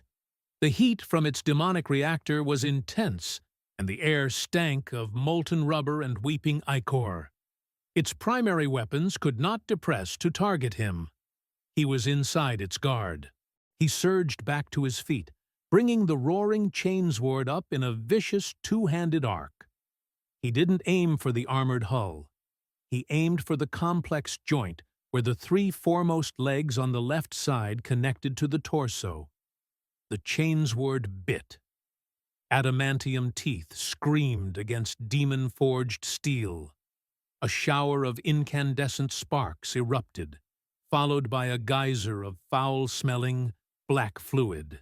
The demon bound within the machine shrieked, a sound of pure agony that echoed in both real space and the warp. The connection severed. 3 of the centipede's legs went limp, dragging uselessly. The entire machine beast buckled, its balance ruined, and it crashed sideways with a grinding shriek of tortured metal, its remaining legs flailing uselessly. Vonn didn't spare it a second glance. His strategy had changed. He could not destroy them all with brute force. But chaos was its own worst enemy. Its nature was division, ambition, and a lack of discipline. He would not destroy them. He would break them. He would become the catalyst for their self-destruction. He sprinted toward the next target, the bloated Sicaran that bled constantly from weeping sores in its armor. He ran parallel to it, the chainsword held low. As he passed, he swung the blade in a low, horizontal slash, not to pierce its hull, but to tear open the largest of the weeping wounds. The gash widened, and the flow of black ichor became a torrent. The fluid pooled beneath the tank's own treads, and suddenly the machine lost all traction. Its tracks spun uselessly in its own vital fluids, sliding and slewing out of control until it crashed into one of its allies. Next, the soul prison. The predator with the screaming faces pressed against its viewports. He couldn't kill the souls, but he could blind them. He vaulted onto a piece of fallen debris, launching himself at the tank's glacis plate. His chainsword carved a deep, molten scar directly across the primary vision slit, smearing the tortured faces with vaporized metal and their own spectral essence. The screaming from within intensified, and the tank, now blind, began firing its sponson lascannons wildly, cutting down another corrupted vehicle in a flash of friendly fire. The chaos was compounding. Chaos was spreading chaos, and Vonn, a lone warrior in yellow-orange armor, was its divine agent. The chaos Vonn had sown among the Third Ring was a firebreak, a zone of crippled, malfunctioning abominations that impeded any organized advance. But the fourth ring did not care for organization. They were not soldiers following a plan. They were predators who had scented blood. They did not wait for orders from Malthorn. They did not advance. They lunged. 4 of them broke from the circle, their movements a blasphemy against physics. These were not tanks anymore, not in any sense an Imperial mind could comprehend. They were shells of war-forged steel, wrapped around howling malignancies, torn from the deepest rages of the warp. One, a defiler, scuttled forward on 6 insectoid legs, its battle cannon swiveling like the head of a hungry reptile. Another, a forge fiend, galloped on brass-shod limbs, its triple-barreled cannons glowing with balefire. They moved with a horrifying, fluid grace, their engines screaming not with the thunder of combustion, but with the harmonized shrieks of a billion damned souls. As they closed the distance, the physical assault was preceded by a psychic one. It was a wave of pure malice, a pressure that felt like drowning in filth. Vonn's helmet display flickered and filled with static, but the attack wasn't on his systems. It was on his soul. Whispers slithered into the cracks of his consciousness, oily and persuasive voices that knew his deepest loyalties and how to twist them. He cannot hear you, little fist. The corpse on his throne is deaf and blind. Why die for a lie, a forgotten principle? We can offer you sensation, power, an eternity of glorious battle, not this pathetic scrabble in the dust. Your brothers are dead. Your chapter has forgotten you. You are alone. Vonn's teeth gritted behind his vox grill. His psycho-indoctrination, the bedrock of his being forged over a century of prayer and discipline, was a fortress wall against which the psychic tide crashed. But even the strongest walls can be eroded. He felt the whispers trying to find purchase, to plant seeds of despair, futility, and doubt. He answered them not with thought, but with ancient, consecrated words. He began to recite the litany of hatred, his voice a low, resonant growl amplified by his helmet's external speaker. "Let the foulness of the warp consume itself," he began, each word a hammer blow of conviction. The air around him seemed to shimmer. The closest demon engine, the scuttling defiler, flinched as if struck. "Let the traitor's hope be turned to ash," he continued, raising his bolter and firing a 3-round burst into the forge fiend's faceplate. The rounds detonated, scarring the brass, but not penetrating. The whispers in his mind intensified, turning from persuasion to shrieks of fury. "Let the fires of the faithful burn the unclean." He knew bolter fire alone wouldn't be enough. These creatures were as much demon as they were machine. Their physical forms were merely anchors, and to banish them, he had to inflict a wound so catastrophic it severed their connection to real space. He had one tool left for such a task. His left hand went to his belt, his gauntleted fingers closing around the last of his cracked grenades. It felt heavy, a dense weight of promise and finality. He broke from his recitation for a single, focused action. He sprinted left, drawing the fire of the defiler. Its cannon roared, and a shell of molten psychic energy screamed past him, turning the salt flat behind him into a crater of bubbling glass. In that moment, Vonn planted his feet, pivoted, and threw. The grenade flew in a perfect arc, its magnetic clamps seeking purchase. It slammed onto the forge fiend's shoulder joint with a heavy thump. A tiny, righteous mote of gray against the sprawling, corrupted brass. "For the Emperor! And for Dorne!" Vonn roared, completing the litany and the act in one breath. The grenade detonated. The sound was not the simple crack of an explosion, but a deafening thunderclap that seemed to tear a hole in the fabric of the world. The shaped charge, designed to pierce the thickest adamantium, punched through the demon engine's corrupted plating and detonated its payload deep within the creature's mechanical heart. The Forge Fiend did not simply explode. The demon within it screamed, a sound that was not sound, a psychic shriek that cracked Vonn's helmet display and made his teeth ache. Vonn was already moving, his bolter raised. He saw the breach, a gaping, glowing wound in the engine's side from which raw warp energy bled like smoke. He poured a stream of bolter fire directly into the opening.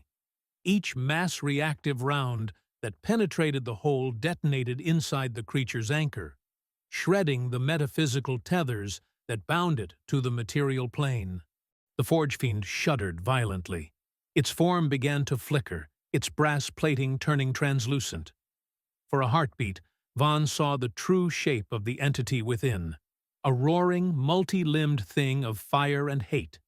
Then, with a final, silent scream that echoed only in the warp, it imploded.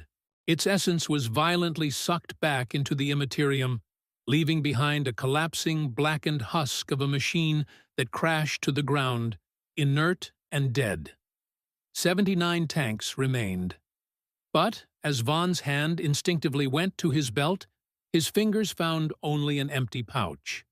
His last cracked grenade was gone. The 3 remaining demon engines, their fury undiminished by their siblings' banishment, were still coming. From his command throne within the Dorn's despair, Lord Commander Malthorn watched his perfectly orchestrated hunt devolve into a circus of incompetence. The mortal had dismantled nearly a quarter of his force, not with overwhelming power, but with tactics born of desperation and an unyielding will that Malthorn found both infuriating and admirable. The whispers of the gods, meant to be a boon, had turned his commanders into glory-seeking fools and gibbering cowards. He had seen enough. This game was over. His voice, cold and sharp as obsidian, cut through the cacophony on the command vox. All rings, advance, crush him. I do not care what gets in your way. Erase that spot on the map. The order was a death knell. 63 tanks, from the battered Lehman Russ survivors to the twisted demon engines and the veteran demolishers, surged forward as one. The ground did not just tremble, it bucked and shuddered as if the planet itself were having a seizure. Thousands of tons of steel and ceramite, propelled by engines that burned promethium and souls, created a moving wall of death. A vast, churning cloud of salt dust rose before them, a white tsunami that threatened to swallow the world. Vonn stood alone in the center of the arena, a solitary fleck of orange against the encroaching apocalypse. His helmet display registered the incoming mass, a tide of red icons that filled the screen. A single, stark number glowed in the corner of his vision. 68. 68 bolter rounds remaining. He felt the cold calculus of his situation settle in his twin hearts. Skill had brought him this far. Courage had sustained him. But this was the moment he had known was coming. The moment where the sheer, brutal physics of the universe asserted themselves, where one man's will would be crushed beneath the unthinking weight of a mountain. But he was Thalric Vonn. He was a son of Rogel Dorn. And an Imperial Fist does not fear death. He fears only failure. He fears a fortress breached, a duty unfulfilled. As the wall of steel and fire bore down on him, he did something that defied every tactical doctrine and every instinct for survival. He stopped running. He stopped seeking cover. He planted his ceramite boots firmly in the salt-crusted earth, the soles grinding against the crystals. He became a statue, an anchor in the heart of the storm.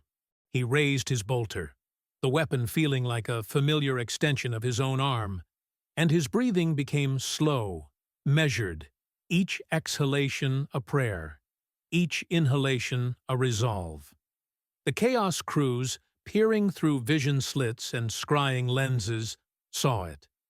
The tiny figure in the distance, who should have been a panicked blur, was instead utterly still. The sight was so wrong, so contrary to the nature of prey, that it caused a flicker of hesitation. A microsecond of confusion rippled through the charging horde. What kind of man does not run? Vonn did not need to destroy 63 tanks. He could not. His new fortress was not made of plasteel or rockcrete. It was built from their own momentum. His new weapon was not his bolter, but their own lack of discipline. He began to fire. His movements were a study in economy, devoid of any wasted motion. The bolter barked, a single precise shot. 3 kilometers away, the driver of a Leman Russ demolisher, his eye pressed to his vision slit, saw only a flash of light before his head ceased to exist. The tank, its driver dead at the controls, swerved violently, its massive siege cannon catching the turret of an allied vehicle. Metal screamed as the 2 tanks became entangled, a knot of armor and rage that caused the vehicles behind them to break formation. Another shot. Vonn targeted the complex sensor array atop a Malkador variant. The bolt round detonated, showering the tank's hull with shrapnel and, more importantly, blinding its advanced targeting systems. The crew, now flying blind in a sea of allies, panicked. Their sponson-mounted Laskinans fired wildly, one beam scything through the air and vaporizing the track assembly of a Chaos Predator. Shot after shot. A vision port shattered. A commander's hatch, foolishly left open, received a mass-reactive gift. A Vox-caster antenna exploded, severing a squadron's communication. He was not killing tanks. He was killing their eyes, their ears, their drivers. He was turning their final overwhelming charge into a multi-vehicle pileup, a catastrophe of their own making.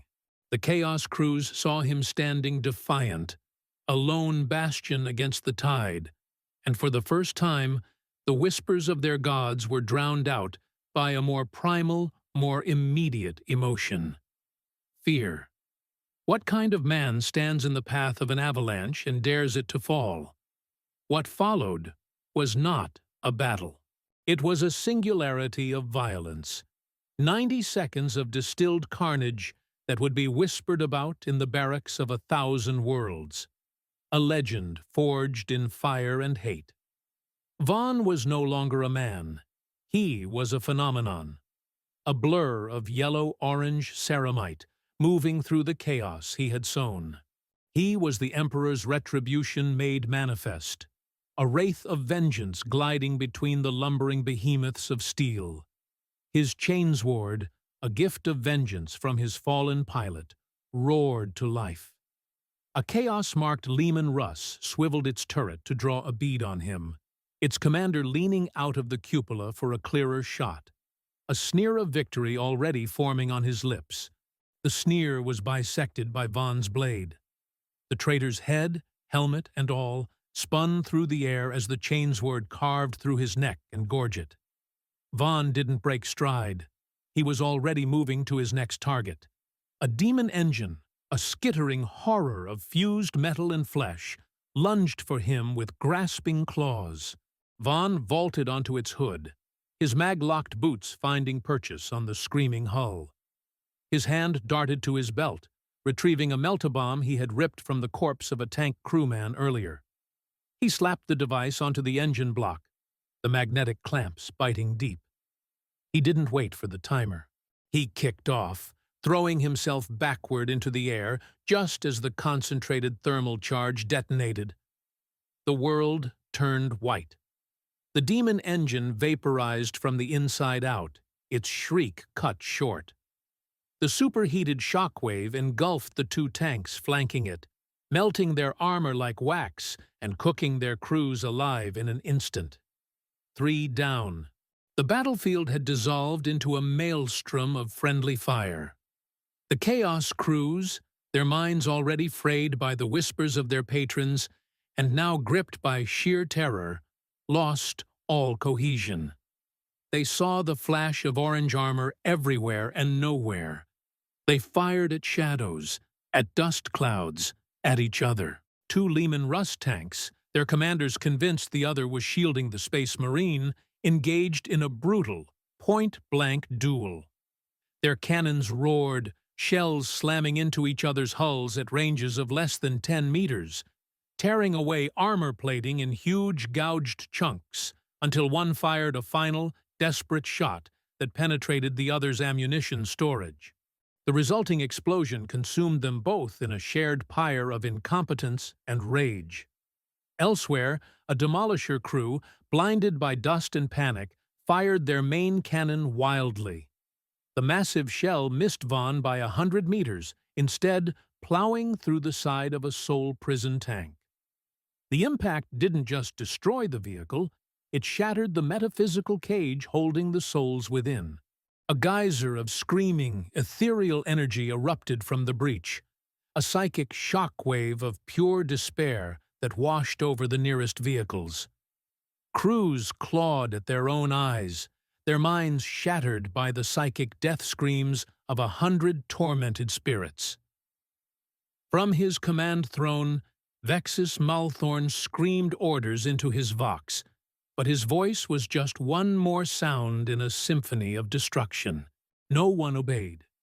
His perfect hunt, his grand spectacle for the gods, had become a fratricidal meat grinder, orchestrated by a single defiant loyalist.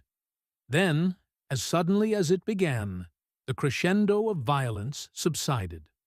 The roar of engines was replaced by the crackle of burning fuel and the groans of dying metal.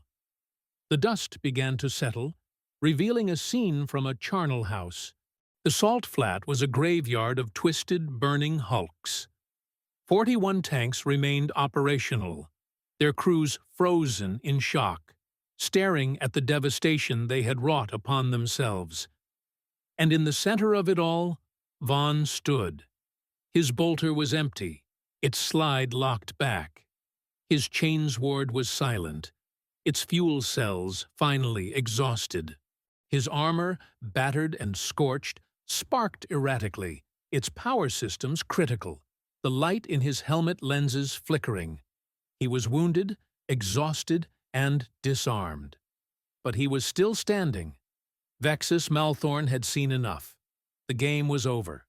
The entertainment had soured into humiliation.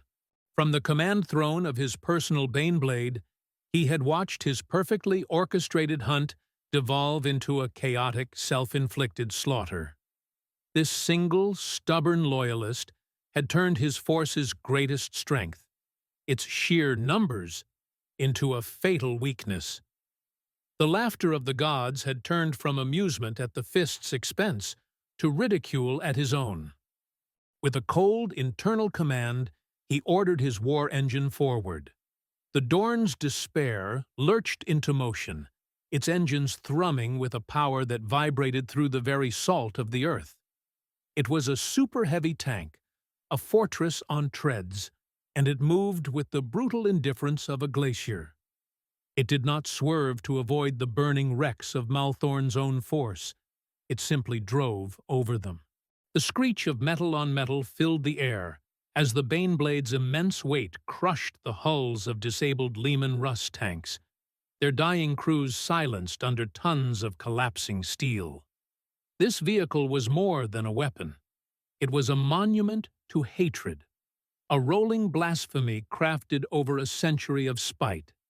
Its hull was a canvas of defaced Imperial Fist iconography. The proud, clenched fist of Dorn was inverted, shattered, dripping with sculpted blood.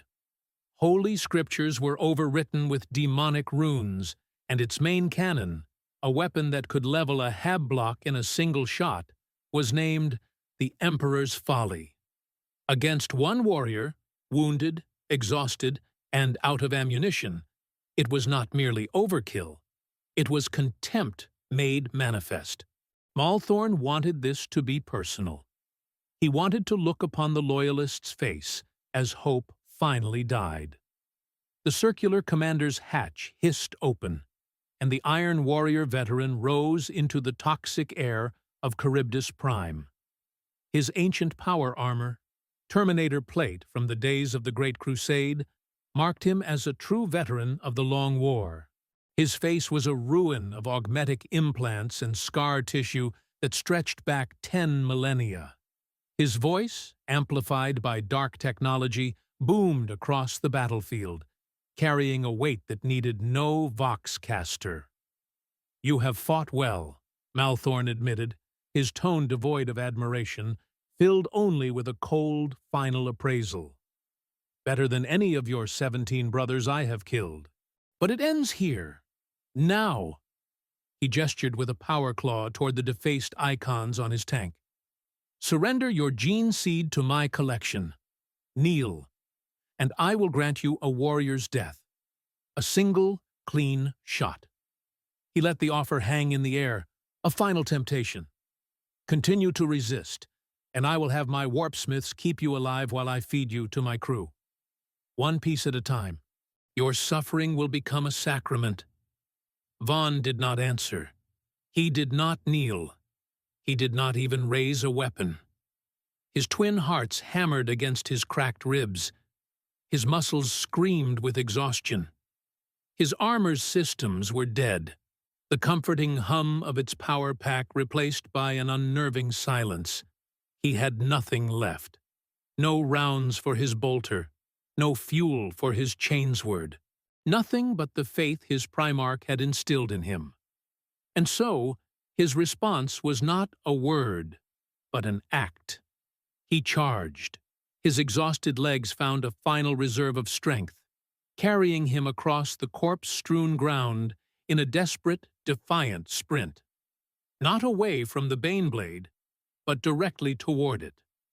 Malthorn stared for a heartbeat, then threw his head back and laughed. The sound was harsh, metallic, full of cruel delight. This was the perfect ending, the ultimate expression of futile loyalty. He savored it. Then, his laughter cut short, he dropped back into his cupola. "Fire!" he commanded to his gunnery crews. "Everything." Every weapon on the Dorn's Despair spoke at once. The main cannon, the Demolisher cannon, the twin-linked heavy bolters, the Sponson-mounted Lascannons, a storm of explosive shells, sun-hot energy beams, and armor-piercing rounds erupted from the super-heavy tank, converging on a single point. They filled the air with death, creating an impenetrable wall of destruction. And Brother Sergeant Thalric Vonn, last son of the Emperor on this dead world, ran directly into the storm. By all logic, by every law of physics and warfare that governed the material universe, Brother Sergeant Thalric Vonn should have ceased to exist. The air in front of him did not just fill with projectiles, it was replaced by them. The main battle cannon fired a shell the size of a grox, an explosive payload that could atomize a bunker. The Demolisher cannon spat a round designed to crack fortress walls. From sponsons and hull mounts, a torrent of death joined the chorus. Lass beams that could melt ceramite, and a hailstorm of heavy bolter rounds that shredded the very air they passed through. It was a singular, absolute expression of overwhelming force, a Niagara of destruction converging on one man. There was no surviving it. There was no deflecting it. There was only oblivion. And yet, oblivion did not come. In the final microsecond before the wave of annihilation struck, something impossible happened. It was not a flicker, not a shimmer, but a sudden, silent detonation of pure golden light. It erupted from Vonn, not from his armor, but from the very soul of the warrior within it. A protective sphere of metaphysical energy blazed into existence, a raw, unfiltered manifestation of faith made real.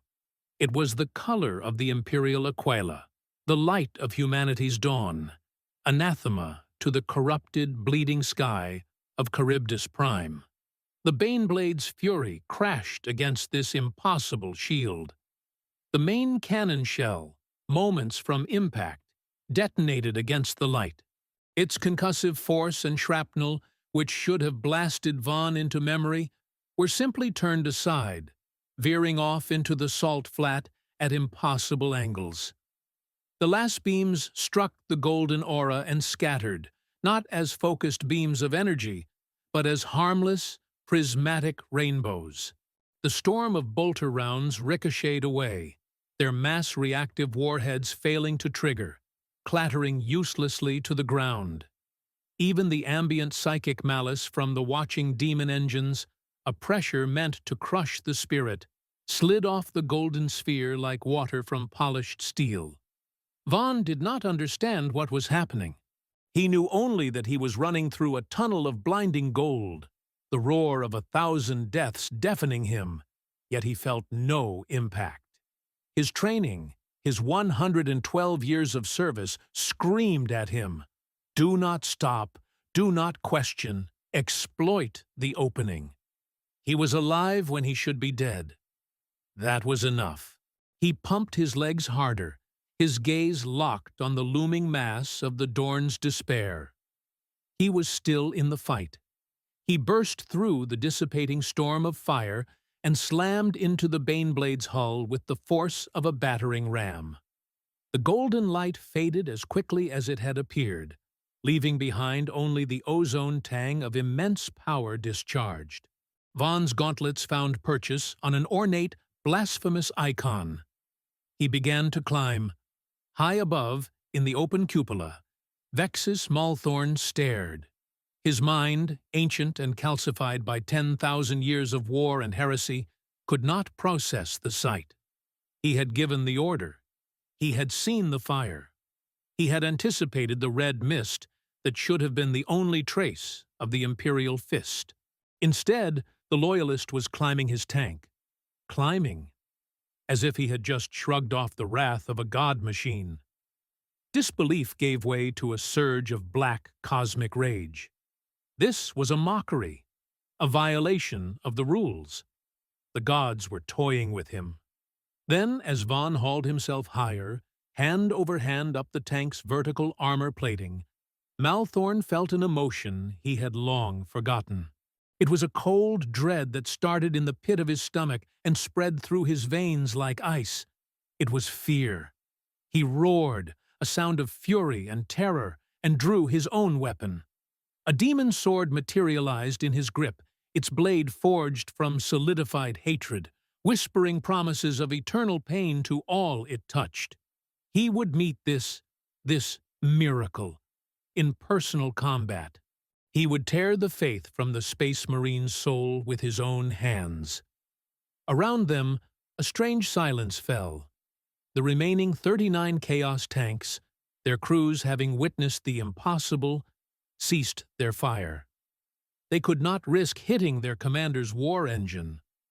But more than that, they were transfixed. The grand hunt was over. The battle had become a duel. On the hull of the Dorn's Despair, a champion of chaos and an avatar of the Emperor's will were about to decide the fate of this forgotten world. And for the first time, the traitors were no longer certain of the outcome. The hull of the Dorn's Despair was no dueling ground. It was a treacherous landscape of angled armor plates, studded with weapon emplacements, sensor arrays, and blasphemous filigree. Every step was a risk, a potential fall to the salt-strewn earth 30 feet below. Upon this steel island, the two warriors met. Vexus Malthorn, a giant in Baroque power armor, wielded a blade of living darkness that writhed and whispered in his grip. Against him came Thalric Vonn, armed with nothing but a standard-issue combat knife and a will forged in the fires of 100 campaigns. The clash was immediate and brutal. Malthorn was a master, his movements a fluid dance of death honed over 10 millennia. The demon's sword was an extension of his hatred, lashing out not just at Vonn's body, but at his soul. It left trails of black smoke in the air, and where it struck, it did more than cut. It corroded. Vonn's consecrated blade met the demonic weapon, and the sound was a shriek of tortured metal. Sparks of gold and shadow flew with every parry. Vonn was outmatched in every conventional sense. He fought not with elegance, but with the desperate, close-quarters pragmatism of a siege-breaker. He used the tank itself as his ally, ducking behind a heavy bolter turret to avoid a sweeping strike, using an exhaust port as a foothold to launch a counterattack. But Malthorn was relentless. The demon blade bit deep into Vonn's pauldron, shearing through the thick ceramite and gouging the flesh beneath. The wound burned with unnatural cold. Another strike carved across his leg, and Vonn stumbled, his damaged armor groaning in protest. Malthorn laughed, a grating sound amplified by his helmet's vox grill. He saw the Imperial Fist weakening, bleeding, his movements growing slower. With a contemptuous flick of his wrist, the Iron Warrior executed a perfect disarming strike. The demon blade hooked Vonn's knife, twisted, and sent it spinning away into the open air. It landed with a distant clink on the salt flat below. Lost. Vonn was weaponless. Before him stood a champion of chaos, his blade hungry for the kill. The fight should have been over, but Vonn was a son of Dorn. He did not retreat. He did not surrender. He roared, a sound of pure, undiluted fury, and charged forward, his armored fists raised. He threw a punch that would have shattered rock, but Malthorn simply sidestepped, bringing the flat of his demon sword down on Vonn's back. The impact sent the Imperial Fist sprawling, his helmet scraping against the tank's hull. Malthorn was on him in an instant, a boot on his chest, pinning him down. He grabbed Vonn by the gorget and slammed him back against the colossal barrel of the Baneblade's main cannon. The cold, corrupted metal was an anvil for the final blow.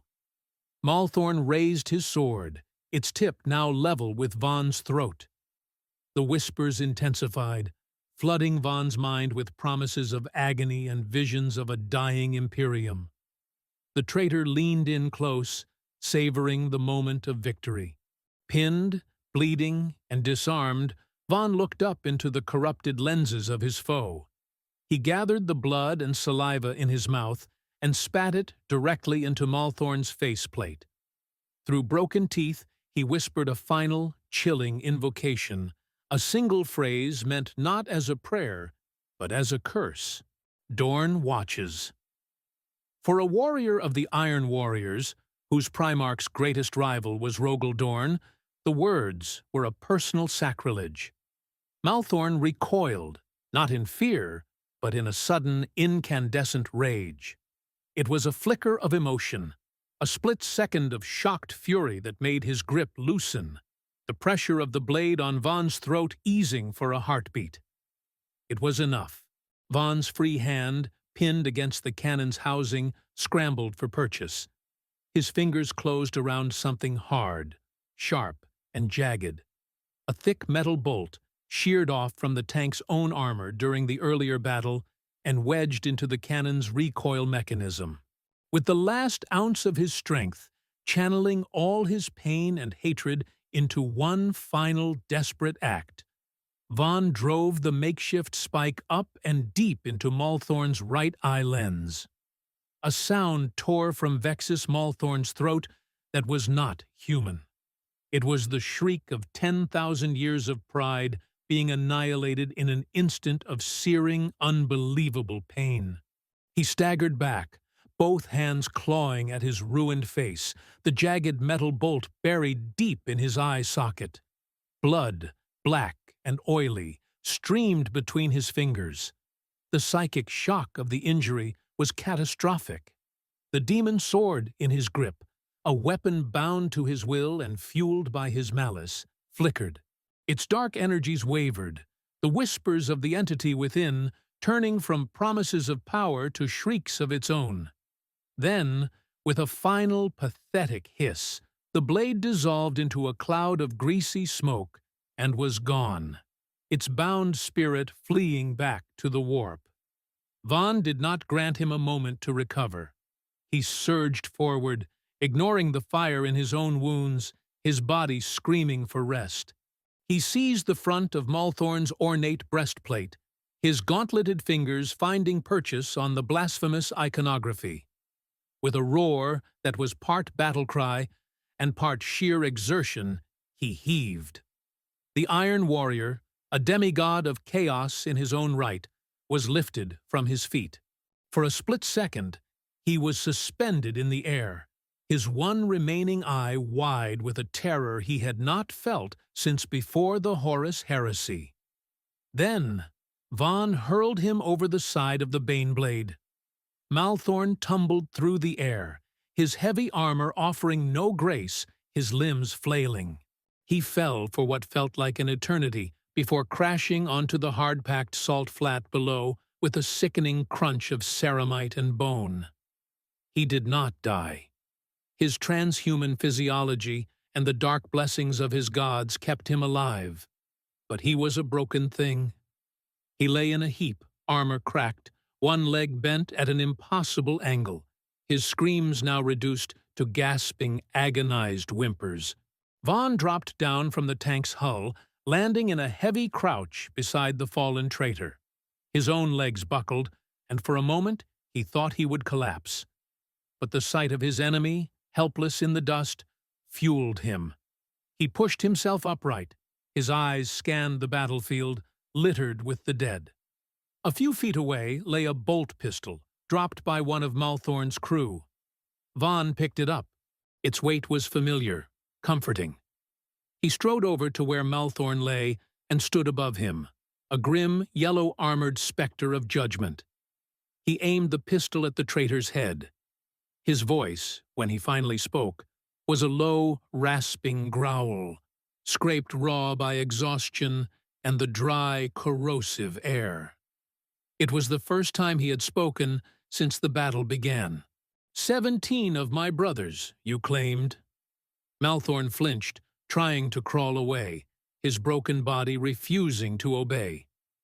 Their gene seed, Vonn continued, his voice devoid of all emotion but cold, hard finality.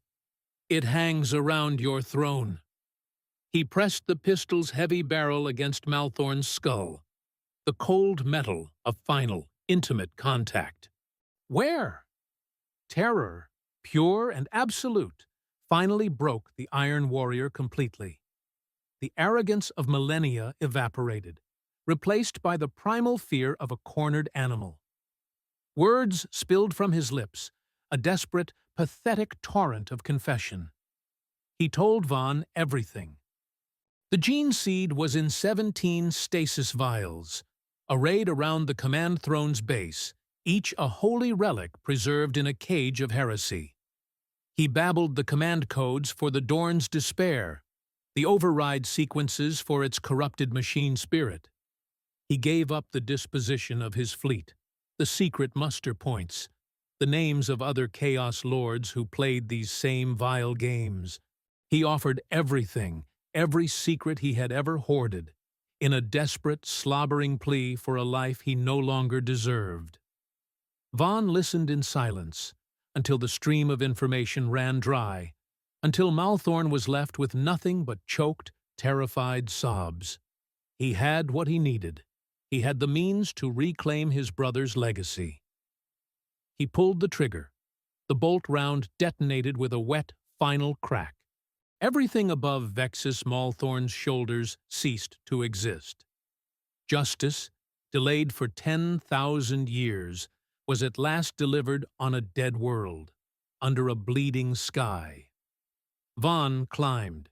His armor, groaning with every movement, hauled his exhausted body back up the hull of the super-heavy tank. He ignored the screaming of his abused muscles and the fire in his dozen wounds, dropping through the open commander's hatch into the belly of the beast. The air that hit him was not the sterile, recycled atmosphere of an Imperial vehicle. It was a rancid fug, thick, with the stench of stagnant blood, ozone, and something else, the faint, cloying sweetness of spiritual decay. The interior of the Dorn's Despair was a desecrated cathedral of war.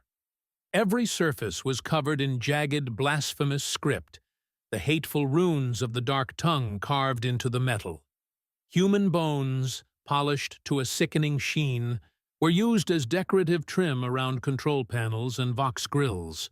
The crew stations were stained with filth, and hanging from the ceiling on hooks were grisly trophies, tattered banners of defeated guard regiments, the helmets of fallen space marines. Vonn's eyes fell upon the command throne. It was an obscene parody of a captain's seat, its frame constructed from the fused armor plates of Imperial Fist casualties, their chapter sigils defaced but still recognizable. This was not a tank. It was a monument to Malthorn's hatred. Vonn moved towards it, his boots sticking to the deck plating. As he reached for the controls, the tank seemed to resist him. The Auspex screens flickered, displaying screaming faces and swirling, chaotic patterns. A low hum vibrated through the hull, a sound of pure malice, as the tank's corrupted machine spirit recognized the presence of a loyalist. It was an entity accustomed to cruelty and heresy, and Vonn's purity was a searing agony to it.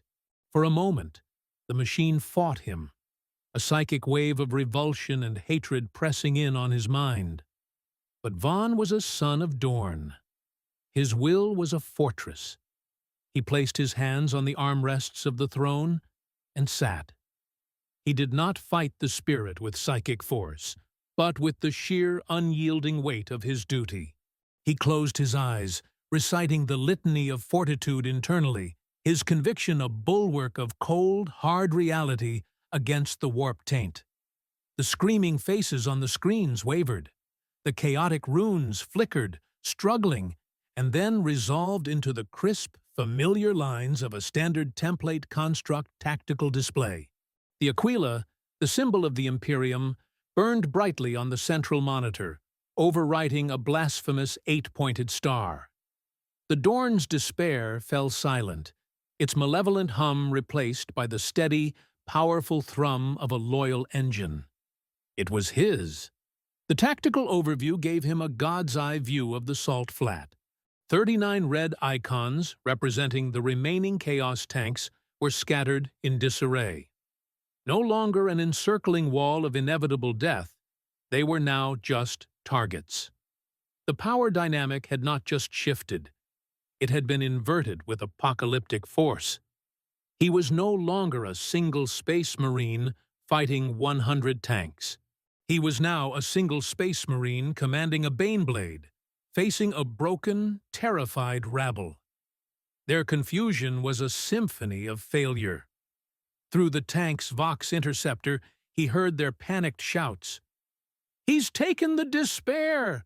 The Lord Commander is gone! Fall back, the game is lost! No! Attack! For the glory of the Pantheon, avenge him! My tracks are fouled. I can't move. By the gods, he's turning this way!" Leaderless, their selfish ambition turned to self-preservation. Some crews began to turn their vehicles, attempting to flee. Others argued, their chain of command shattered. A few, driven by blind fury, began to advance, but without coordination, they were simply individual threats. Vonn gave them no time to rally. His eyes scanned the icons, his mind processing targets with cold efficiency. He selected a Lehman Russ Demolisher, one of the command vehicles from the second ring. His hands moved over the controls, the systems responding with perfect, instantaneous obedience. The main cannon, a weapon built to shatter fortresses, traversed with a heavy, grinding sound. On the main screen, the targeting reticle locked onto the Demolisher 2 kilometers away. Vonn depressed the firing stud. The Dorn's Despair roared, a sound of pure, concentrated Imperial wrath that was utterly different from the hateful barks it had made under Malthorn's command. The main cannon discharged, and a shell the size of a man crossed the battlefield in a heartbeat. The demolisher did not simply explode, it vanished. A blinding flash of white-hot light, a concussive boom that shook the very ground. And then, nothing. Where a 50-ton battle tank had been, there was now only a crater of molten salt. 38 tanks remained. A wave of absolute terror washed over the Chaos crews, a fear so profound it was a palpable force in the air. The hunter had become the hunted. What followed was not a battle. It was an extermination. In the warp, the Chaos gods, who had orchestrated this entire spectacle for their amusement, fell silent. The raw, unadulterated shock of the reversal was a force in itself, a ripple of disbelief that quieted even the howls of Khorne's realm. Down on the salt flat, Brother Sergeant Vonn did not savor the moment. He did not pause to relish the turning of the tide. He was an Imperial Fist, and the task was not yet complete. The Dorn's despair, now an instrument of Imperial judgment, surged forward into the disorganized mass of enemy vehicles, its treads crushing the skeletal remains of Malthorn's crew under its immense weight. The main battle cannon spoke again, its voice a deep, resonant roar of pure authority. Vonn's target was a Chaos Predator, its turret emblazoned with the leering face of a Slaaneshi demon. The crew had been frozen in indecision, caught between the urge to flee and the desire to land a glorious killing blow. Vonn granted them neither. The shell struck the Predator dead center, and the tank's ammunition stores detonated in a sympathetic explosion. A column of purple and black fire erupted towards the bleeding sky, a funeral pyre for a crew that had died without even firing a shot in retaliation. The Baneblade's other weapon systems came alive, a choir of death answering Vonn's commands. Twin-linked heavy bolters on the forward sponsons spat a torrent of explosive rounds, stitching lines of devastation across the hull of a fleeing chimera, turning its crew compartment into a charnel house. A Lascanon turret, mounted higher on the superstructure, lanced out with a beam of coherent light, slicing clean through the engine block of a Leman Russ Vanquisher. The tank skidded to a halt, its main weapon slumping, impotent, as fire billowed from its rear. The corrupted crews, so confident in their numerical supremacy just moments before, now scattered in a complete and utter rout. Panic overrode discipline, ambition, and even their fanatical devotion. All that remained was the primal instinct to survive. They pushed their engines to the breaking point, vehicles swerving wildly as they raced for the perceived edge of the arena, anywhere that was away from the advancing behemoth, and the cold, methodical fury at its helm. The salt flat, once a pristine white killing ground, became crisscrossed with the desperate tracks of 30 panicked vehicles, their commanders screaming over the Vox, their words a meaningless babble of terror and blame. But there was no escape. Tzeentch, the architect of fate, had designed this arena as a closed system. His game would not be ended by the cowardice of its participants. As the first tanks reached the 10-kilometer mark, their engines began to sputter. Warning klaxons blared inside their corrupted cockpits. A Nurgle-blessed tank found its tracks seized by a sudden, inexplicable corrosion, grinding to a halt as rust bloomed across its drive wheels in seconds. A Khornate crew, pushing their engine into the red, felt the vehicle lurch as reality itself seemed to thicken around them, their speed dropping from 80 kilometers an hour to a crawl, as if they were driving through invisible tar. They looked at their gauges, at the open plains before them, and a new, more profound horror dawned. They were not just being hunted. They were caged. Their own god was holding the door to the abattoir shut, forcing them back towards the butcher. The realization turned their panic to despair. They turned, cornered and hopeless, to face the wrath of Dorne. Vonn gave them no quarter. The Dorne's despair plowed into their broken formation, a mobile fortress of absolute death. The main cannon boomed. 29 tanks remained.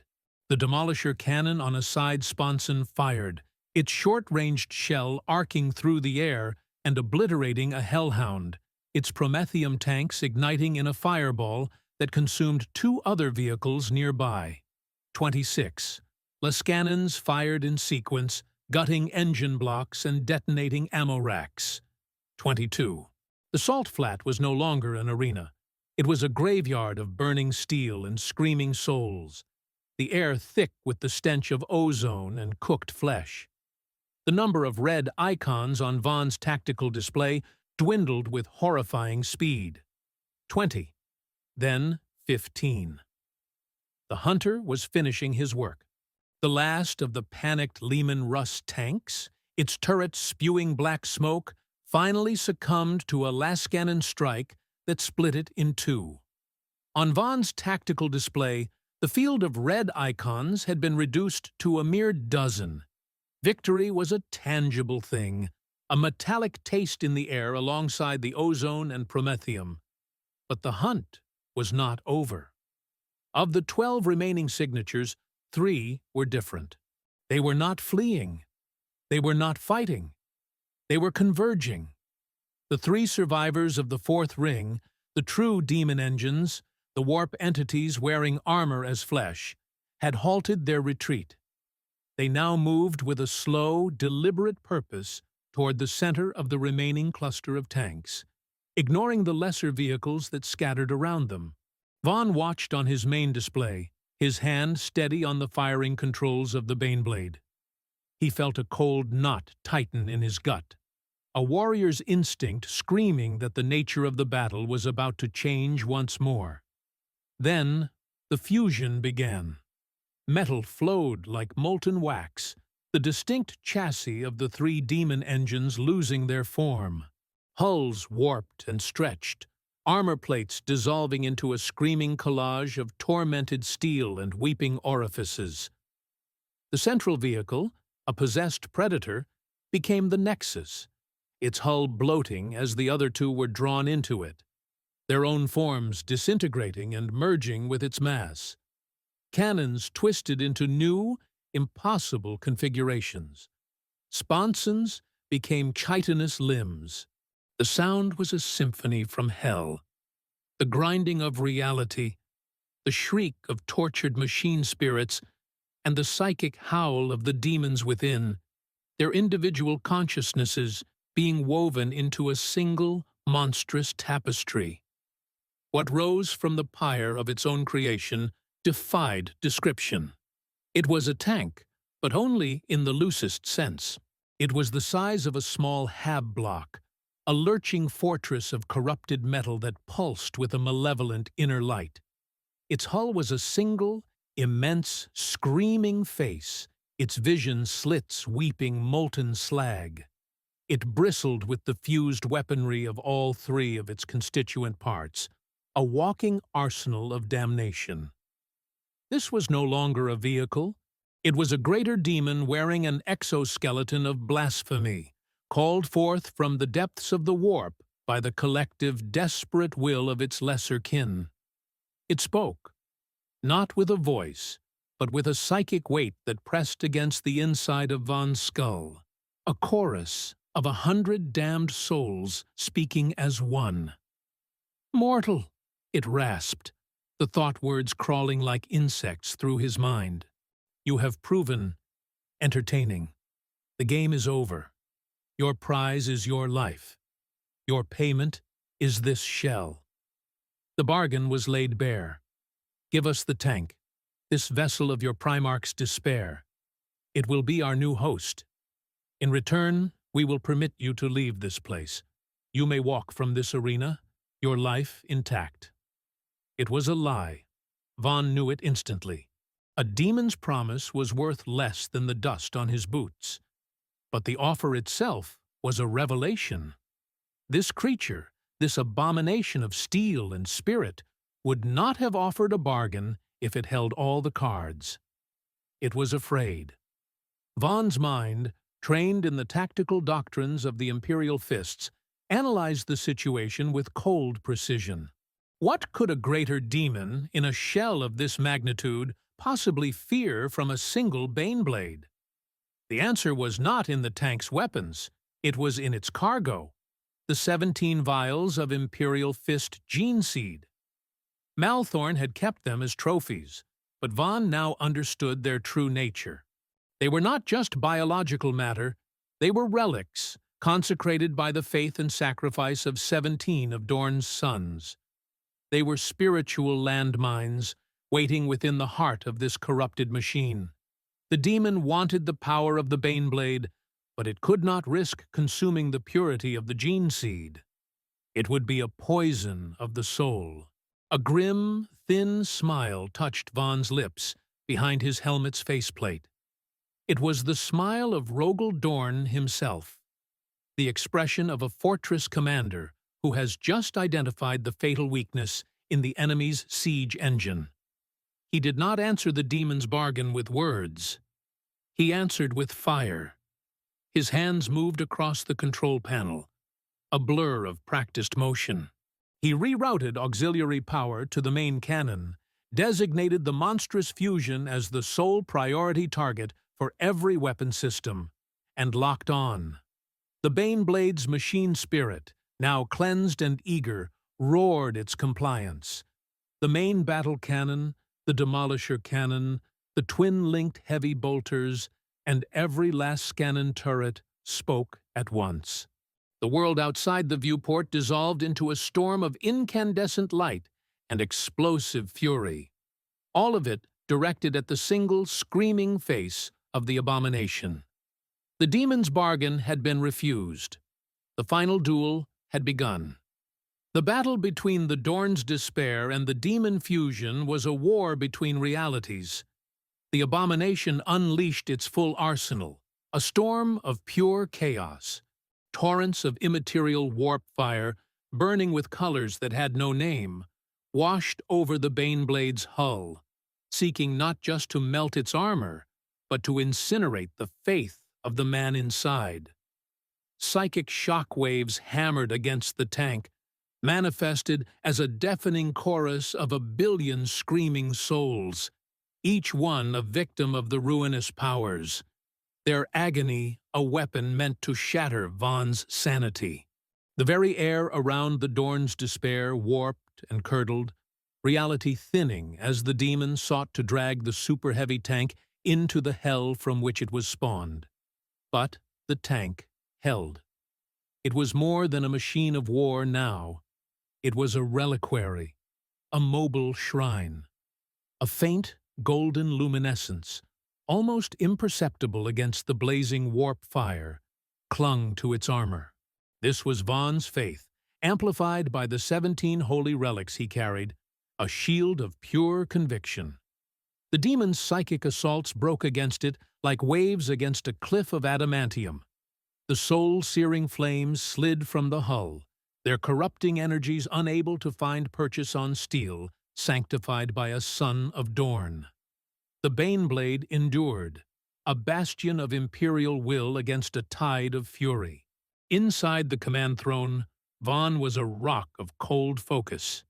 He ignored the psychic cacophony, his mind shielded by a lifetime of psycho-indoctrination and the litany of fortitude he recited under his breath.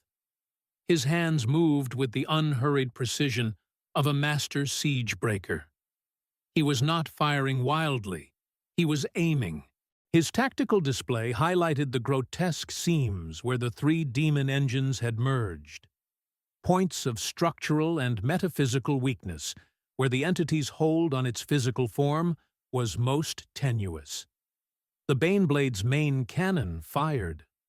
The shell, a projectile the size of a grown man, struck the grotesque junction between the central body and a newly formed limb of twisted cannons. The impact was surgical.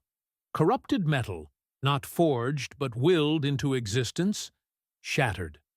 Ichor, the color of spilled oil and curdled blood, sprayed from the wound. The demon fusion shrieked, a sound that was not merely acoustic, but psychic, a wave of pure agony that cracked the salt flat for 100 meters in every direction and sent a tremor through the fabric of the warp itself. It was wounded, but its fury was undiminished. It refused to die. With a roar that was both engine and demonic howl, the abomination charged. It abandoned ranged attacks, its entire monstrous being focused on a single final act of physical destruction. It would crush the Baneblade.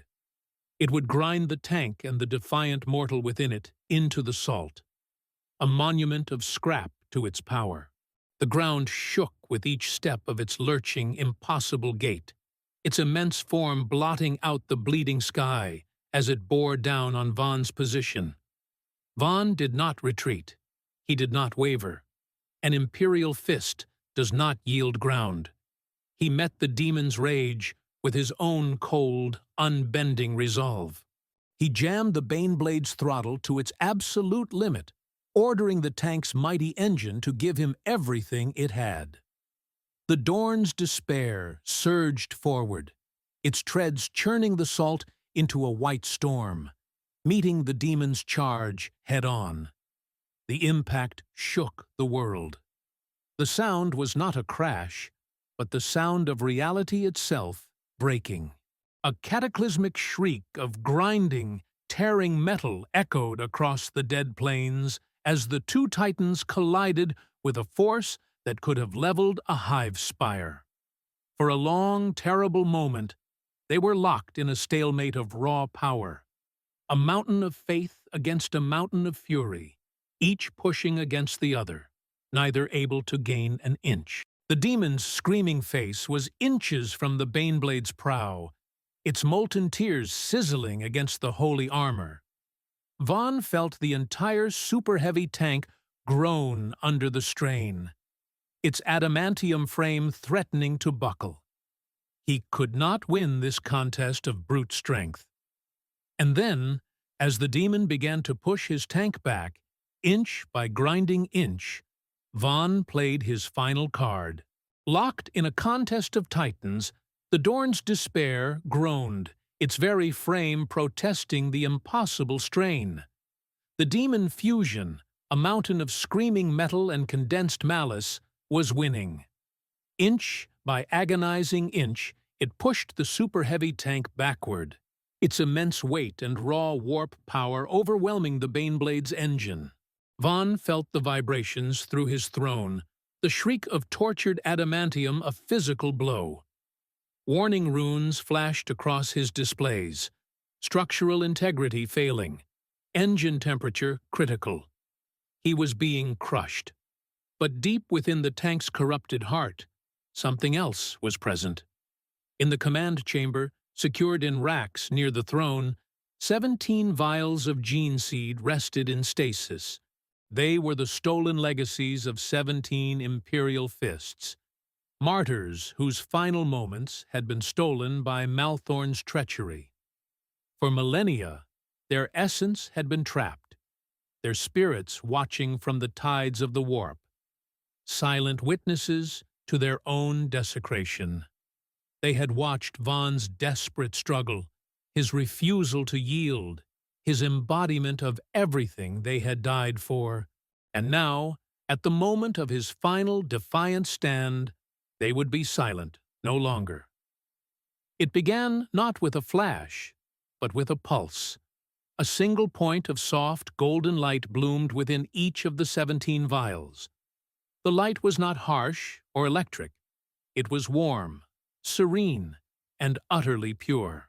The pulses quickened, synchronizing into a steady, powerful heartbeat of luminescence that filled the command chamber. This was not technology. This was faith made manifest, the dormant will of 17 sons of Dorn, amplified by Vonn's own, reaching out from beyond the veil. The light spilled from the vials, flowing not like energy, but like a cleansing tide. It washed over the blasphemous runes carved into the tank's interior walls. The chaotic symbols sizzled, smoked, and vanished, scoured away by a power they could not endure. The whispers of the damned souls trapped within the machine systems, a constant chorus of torment, were silenced, replaced by a low, resonant hum like that of a distant choir. The very air, thick with the stench of corruption and ozone, was purified, carrying the scent of sanctified incense and cold stone. The Dorn's despair was being unmade, its heresy burned away. The demon felt the change instantly.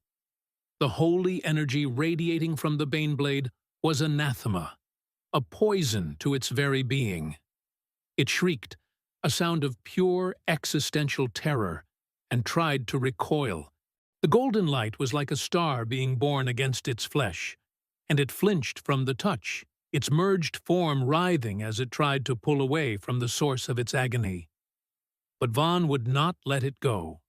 He felt the transformation as a surge of impossible strength. The crushing pressure vanished. The psychic screams were replaced by a profound silence, filled only by the quiet certainty of his brother's presence. He was no longer just a driver. He was a conduit. The tank was no longer just a machine. It was a holy instrument of vengeance. With a roar that was no longer the growl of a corrupted engine, but the pure, thundering wrath of an avenging god, Vonn pushed the throttle forward. The purified Baneblade, now truly Dorn's vengeance, surged into the demon. The golden light erupted outwards, enveloping the monstrous fusion. The abomination's screams became pleas, then bargains, then incomprehensible howls, as the sanctified energy tore its unnatural form apart. It did not explode. It was unwritten. Its physical shell dissolved, its constituent parts atomized, its bound warp essence scoured from reality itself. The light held for a final, blinding moment, and then faded. Where the towering demon had stood, there was now only a patch of glassy, cooling slag on the salt flat. In the sudden, ringing silence of the command throne, Vonn took a shuddering breath. The tank's systems were stable, its engine humming with clean power. The light from the vials dimmed, their power spent. He was alone again. But not entirely. A whisper, carried on no sound wave, echoed in the quiet of his mind. It was not one voice, but 17, speaking as one. A simple, profound acknowledgement from his fallen brothers. Well done. The ringing in Vonn's ears was a high, piercing tone, the only sound left after the demon's psychic death scream had torn through reality. Outside the viewport of the purified Baneblade, the world was a graveyard. The slag where the abomination had been unmade still glowed with residual heat, a glassy wound on the white salt. Of the 100 tanks that had encircled him, only 8 remained. Their crews, having borne witness to the impossible, were breaking. One Lehman Russ, its hull pocked with shrapnel, made a desperate, lurching turn. Its driver, gripped by a terror that transcended training, slammed the vehicle into a panicked flight. It churned away from the battlefield's center, its engine screaming as it fled toward the dead horizon, a coward running from a ghost. From his throne, Vonn watched its icon retreat on the Auspex display and did nothing. The hunt was over. Another tank, a Malcador Heavy whose sponson had been sheared off, simply ceased moving. A moment of stillness, and then a single muffled crack echoed from within its steel shell, the sound of a bolt pistol discharging in a confined space. A few seconds later, the commander's hatch swung open with a groan, and a body in a flak vest and traitorous insignia slumped out, tumbling to the ground in a loose-limbed heap. The crew had chosen damnation over capture. 8 tanks became 6. Their will once a unified front of arrogant malice, had shattered like brittle glass. From the hatches of the remaining vehicles, men began to emerge. They did not come out fighting. They came out like spirits rising from their tombs, their faces pale under layers of grime and sweat. One by one, they dropped their weapons. A las pistol clattered against a turret. A chain axe fell with a heavy thud onto the salt. With hands raised or clasped behind their heads, they slowly, shakily, knelt. 7 men in total, surrendering before the machine that had been their god-killer's throne, now their judge's chariot. The hiss of the Baneblade's hatch was loud in the sudden quiet. Vonn emerged, a silhouette against the bleeding sky. His armor was a testament to the battle's fury. The proud yellow was scorched to black across his chest and left pauldron. Sections of ceramite were gouged away, revealing the plasteel and cabling beneath. A deep crack ran across his helmet, yet the red eye lenses still burned with cold, unwavering light. He was wounded, exhausted, but he stood unbowed, the very picture of wrathful endurance. He looked down from the tank's hull at the 7 kneeling figures, and a profound silence stretched between them. They could not meet his gaze. Their faith in the ruinous powers, a conviction built on promises of strength and dominion, had been utterly broken. They had seen their demonic patrons fail. They had watched their champion fall, and they had witnessed the Emperor's light. A force they had been taught was a lie, burn away their master's corruption like a cleansing fire. What knelt before the Space Marine was not just 7 defeated soldiers, but 7 shattered faiths. One of them, a broad-shouldered man with a crude 8-pointed star tattooed on his cheek, began to weep, his shoulders shaking with pathetic, gulping sobs. Vonn felt a cold wave of contempt wash over him, but it was followed by the cold, hard logic of his primogeniture. These men were traitors. They were filth. They deserved nothing but a bolt to the skull. But Dorn was a builder, a strategist, and Vonn saw them now not as enemies to be slain, but as assets to be claimed. Their testimony was a weapon. Their knowledge, a key. He descended from the tank, his armored boots crunching on the crystalline ground with grim deliberation. He walked past the kneeling men, retrieved a length of heavy chain from an external storage locker, the same chain Malthorn had likely intended for him, and began to bind them. He worked without a word, his movements efficient and brutal.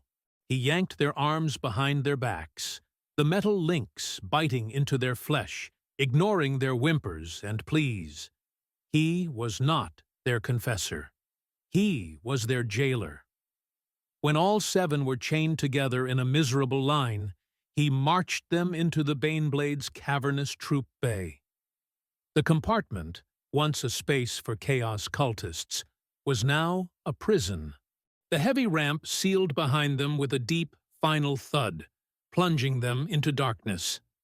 Vonn returned to the command throne, the holy light of his brother's gene seed, a comforting, silent presence.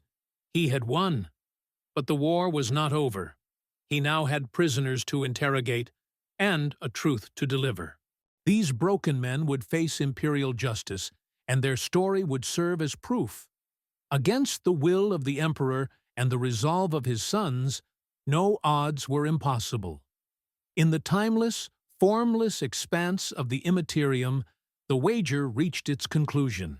The Chaos Gods, who perceived the salt flats of Kharybdis Prime not as a physical place, but as a nexus of emotional energy, watched the final act unfold. Their reactions were as varied and as vast as their own natures. In a fortress of brass and bone, seated upon a throne of countless skulls, Khorne bellowed a laugh that shook the foundations of his realm. He had not lost. The wager was a trifle, a distraction concocted by his conniving brother. What mattered was the offering. The battle had begun as a cowardly affair of distant cannon fire, an insult to the art of war. But the mortal, this single, defiant speck of yellow, had transformed it. He had waded into the fray, his chainsword screaming, his bolter barking death at point-blank range. He had turned a hunt into a glorious, intimate slaughter. Blood had flowed, skulls had been taken, even if by an enemy. The sheer, unadulterated rage of Vonn's final charge, the purity of his violence, had been a more pleasing tribute than the bumbling efforts of Malthorn's entire legion. Khorne cared not who won the game. He cared only that the game was played with sufficient brutality. The Imperial Fist had earned the blood god's respect, a terrifying and unwanted honor that would follow him like a shadow for the rest of his days. Far away, within the impossible architecture of the crystal labyrinth, Tzeentch screeched in a symphony of frustration and delight. The threads of fate, which he had so carefully woven to ensure an amusing but predictable outcome, lay in a tangled, smoking heap. He replayed the moment of his failure 1,000,000,000 times in a single instant. The unexpected surge of golden light, the manifestation of the anathema's power, a variable he had not, could not account for. His scheme was ruined. The wager was lost. Yet, the result was new. It was unpredictable. The single mortal had introduced a chaotic element into a closed system, producing an outcome that defied all calculation. The architect of fate, the master of the grand game, had been outplayed by the sheer, stubborn faith of one of the corpse emperor's pawns. The loss was galling, but the novelty was intoxicating. Tzeentch's fury subsided into a chilling, crystalline curiosity. This brother Sergeant Vonn was no longer just a game piece. He was a fascinating anomaly, a puzzle to be studied, tested, and ultimately unmade in a far more interesting fashion. Within his garden, where plagues bloomed like flowers and despair was the pollen on the wind, Nurgle sighed with paternal indifference. The grand spectacle had ended. His brother's intricate plan had decayed into failure, as all complex things eventually do. The demons had been banished, their physical forms rotting back into the ether. The traitor crews, once so full of ambition, had either succumbed to the final gift of self-destruction, or were now mired in the ultimate despair of capture. It was all part of the great, inevitable cycle. Hope, like Vonn's, was a vibrant but short-lived growth. It would fester. The wounds the Marine had sustained, the memories of the horrors he had faced. These were seeds. Nurgle was infinitely patient. He had not won the wager, but he had reaped a small harvest of misery, and he knew that in time all things, even the strongest stone of Dorne's fortress, would crumble into dust and join his garden. And in a palace of shimmering sensation, Slaanesh writhed in ecstasy. The Dark Prince had witnessed not a battle, but a masterpiece. The raw, arrogant confidence of Malthorn's initial taunt, the desperate courage of Vonn's stand, the graceful arc of a bolter shell finding a vision slit, the crescendo of the demon's destruction. It was a symphony of excess. Slaanesh savored the perfection of Vonn's every move, the sublime economy of his violence. The Imperial Fist's unwavering devotion was an obsession as powerful as any of Slaanesh's own, a flavor of fanaticism so pure it was intoxicating. The pain, the fear, the victory, the despair, it was the most exquisite feast of sensation the god had experienced in ages. Slaanesh cared nothing for the damned souls of the wager. The performance itself was the prize. The artist, this Thalric Vonn, was a being of sublime potential. and the Prince of Pleasure was already dreaming of the new sensations that could be coaxed from such a perfect vessel. Their collective gaze settled upon the lone warrior, a brand of psychic energy that would never wash away. He had won their game, but in doing so, he had become the focus of their eternal, malevolent attention. And yet, he was not entirely alone. Far across the galaxy, on the throne world of humanity, something stirred. In the psychic holocaust of the Golden Throne, where the mind of the Emperor fought a war on a million fronts, a single, infinitesimal flicker of awareness registered the echo of Vonn's victory. It was not a thought. It was not a plan. It was the resonance of a prayer answered, of faith rewarded. For a fleeting moment, in the unending agony of his vigil, a fragment of the master of mankind's consciousness noted the name of the son of Dorn, who had stood alone against 100. And in that recognition, there was something that felt almost like a smile. The arena was silent, a graveyard of scorched metal under a sky that no longer bled. But victory was not freedom. The world of Kharybdis Prime was a cage, a pocket of corrupted reality deliberately hidden from Imperial sight. To be stranded here was a death sentence, merely delayed. Vonn stood in the command throne of the captured Baneblade, the stench of ozone and heresy thick in the recycled air. He studied the control panels, a blasphemous fusion of standard template construct logic and warp-forged sorcery. Where an Imperial tech priest would have seen only damnation, Vonn saw a key. The tank's reality-warping engines, designed by Lord Commander Malthorn to navigate the twisted pathways of the Eye of Terror, could be turned to another purpose. The irony was as sharp as his combat knife. The Dorn's despair, a weapon forged in hatred to mock the legacy of his Primarch, would now become a vessel of redemption. It would carry Dorn's lost sons home. His hands, steady despite the tremors of exhaustion running through his body, moved over the controls. He bypassed runes that pulsed with malevolent energy and rerouted power away from systems that seemed to whisper promises in his mind. The super-heavy tank shuddered as its core systems fought his commands, its corrupted machine spirit resisting the touch of a loyalist. But Vonn's will was iron, fortified by a faith that had just stared down gods and demons. He pushed his own conviction into the machine, and with a final groaning roar that echoed in both real space and the warp, the engines ignited. The world outside the vision's slits dissolved into a screaming vortex of impossible color and raw chaos. The Baneblade plunged into the immaterium.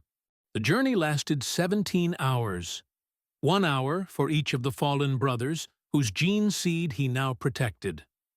Vonn did not rest. He first tended to his wounds, his armor a shattered wreck. He stripped away ruined plates of ceramite to access the torn flesh beneath, using a medica kit scavenged from the Baneblade's stores. He sealed deep gashes with biofoam and set his own broken bones, his stoicism a dam against the waves of agony. His body was a tool, and it had been badly damaged. It would be repaired. With his physical state stabilized, he turned his attention to his prisoners. He dragged the 7 captured traitors one by one from the hold, binding them before the command throne. Under the cold, relentless pressure of his questioning, their misplaced bravado crumbled into terror. They spoke of Malthorn, of the Chaos God's wager, and most importantly, of other arenas, other games played with the lives of the Emperor's servants across the galaxy. Vonn recorded every word. This was no longer just about his own survival. It was about bringing light to the Imperium's darkest corners. In the quiet hours between interrogations, he communed with his brothers. He sat before the 17 glowing vials of gene seed, their gentle light the only purity in the corrupted tank. In the psychic silence of the warp, he could almost hear them, not as voices, but as feelings, as fragmented memories. He felt the shock of Multhorn's betrayal on a forgotten battlefield, the grim determination of a last stand, the final prayer to the Emperor as life faded. He felt their pride in him, their collective will a shield around his mind, protecting him from the horrors that swam outside the hull. He was their champion, their avenger, their final legacy. The transition back to reality was violent. With a lurch that threw him against his restraints, the Baneblade tore through the veil. The swirling madness of the warp was replaced by the silent, star-dusted black of real space. Before him, hanging in the void like a celestial jewel, was an agri-world, its continents a patchwork of green and gold. But his arrival had not gone unnoticed. Alarms blared across the Vox, raw and panicked. A vessel of chaos design had appeared from nowhere, its hull bearing the marks of heresy. Within moments, the orbital defense platforms and system patrol ships turned their guns upon him, their targeting lasers painting the Dorn's despair in a web of deadly red light. He had escaped one killing ground only to find himself in another. Vonn remained calm. He activated the tank's primary Voxcaster, transmitting on all Imperial channels. He sent not a plea, but a simple, repeating string of data. His name, his rank, and the sacred ident code of the Imperial Fists' third company. For a long, tense hour, there was only silence, broken by the crackle of warships demanding his surrender. He sat upon his throne of stolen steel, watching the weapon batteries charge, and waited. He had faith in the Imperium's protocols, for he was a product of them. Finally, a new voice cut through the static, crisp and authoritative. Ident code confirmed. Stand down all batteries. Repeat, stand down. The web of red lights vanished. The gun ports closed. Brother Sergeant Thalric Vonn had returned. Word of Brother Sergeant Vonn's survival arrived at the phalanx like a psychic thunderclap. It was a message that strained the faith of even the most devout, a report the chapter command reviewed 3 times before accepting its veracity. Thalric Vonn, lost with his Thunderhawk 3 weeks prior, presumed dead in the chaotic tides of the warp, was alive. The astropathic dispatch claimed more. It spoke of a single warrior against 100 tanks, of a reclaimed super-heavy vehicle of blasphemous design, and of lost gene seed returned. It was the stuff of myth, a tale for initiates, not a formal after-action report. Disbelief warred with a desperate, burgeoning hope. Then, the vessel arrived. It was a monstrosity, a Baneblade variant whose silhouette screamed heresy. Its hull was a tapestry of sacrilege, the 8-pointed star of chaos scorched and battered, but still visible beneath layers of grime and battle damage.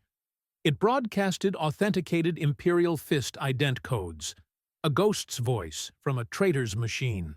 Under the silent, watchful gaze of the phalanx's immense weapon batteries, the corrupted tank was guided into the primary docking bay, a place of honor reserved for returning heroes and sacred relics. The cavernous bay was unnaturally quiet.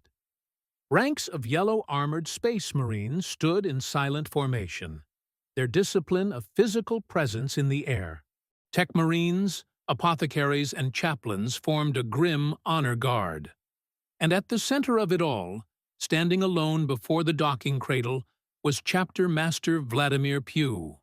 His face, a mask of granite carved by centuries of war, was unreadable. He had not moved in an hour. With a final groaning shudder, the Baneblade settled into place.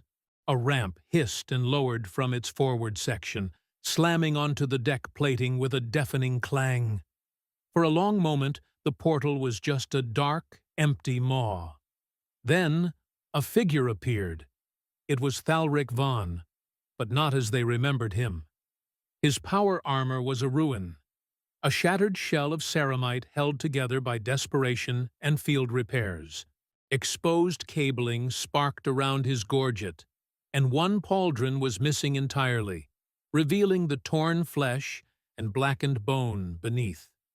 He was gaunt, his face a hollowed-out landscape of exhaustion, but his eyes burned with a cold, unyielding light.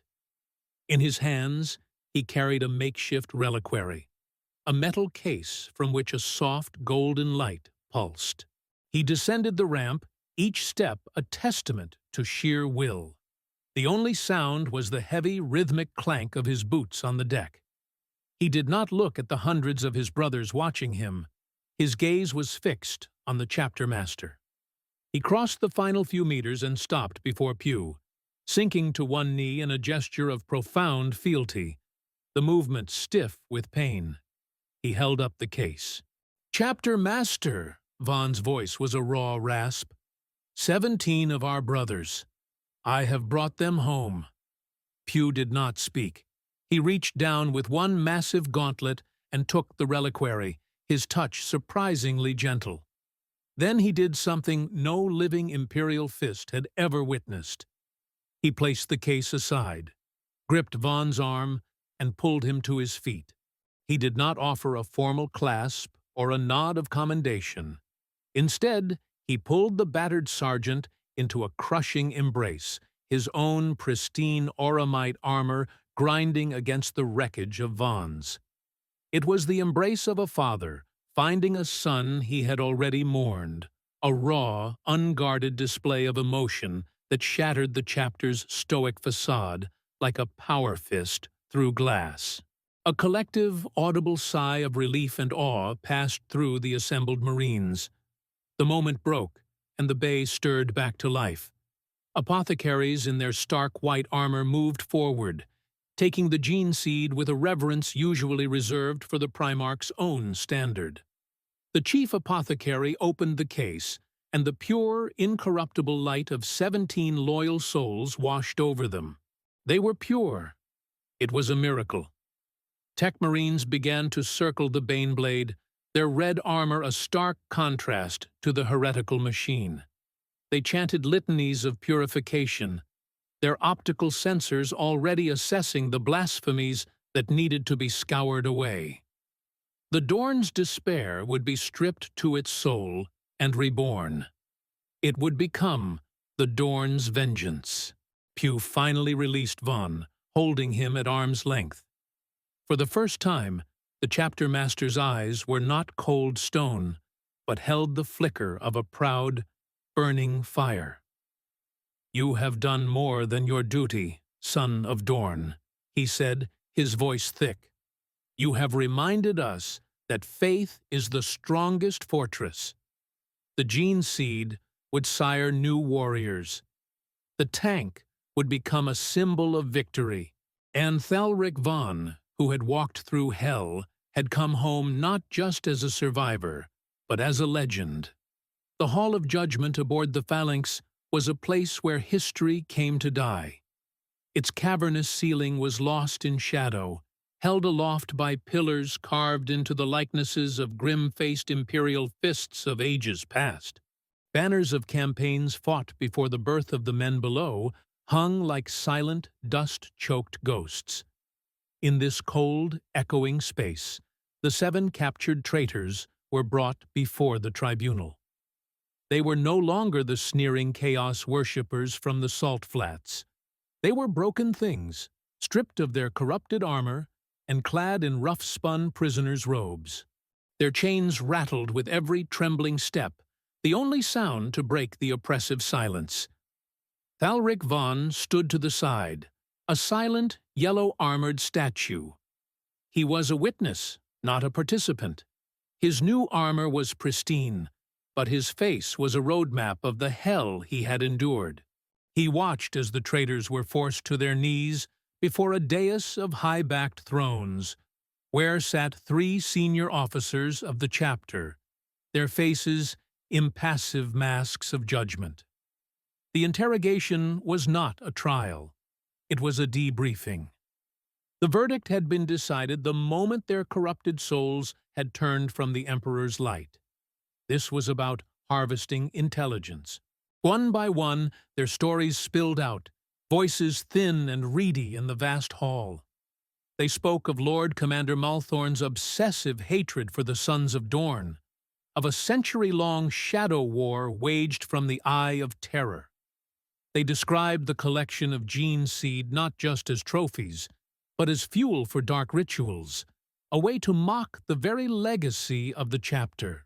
Their most valuable testimony, recorded by a dozen scribes whose quills scratched frantically across reels of parchment, was the confirmation of other arenas.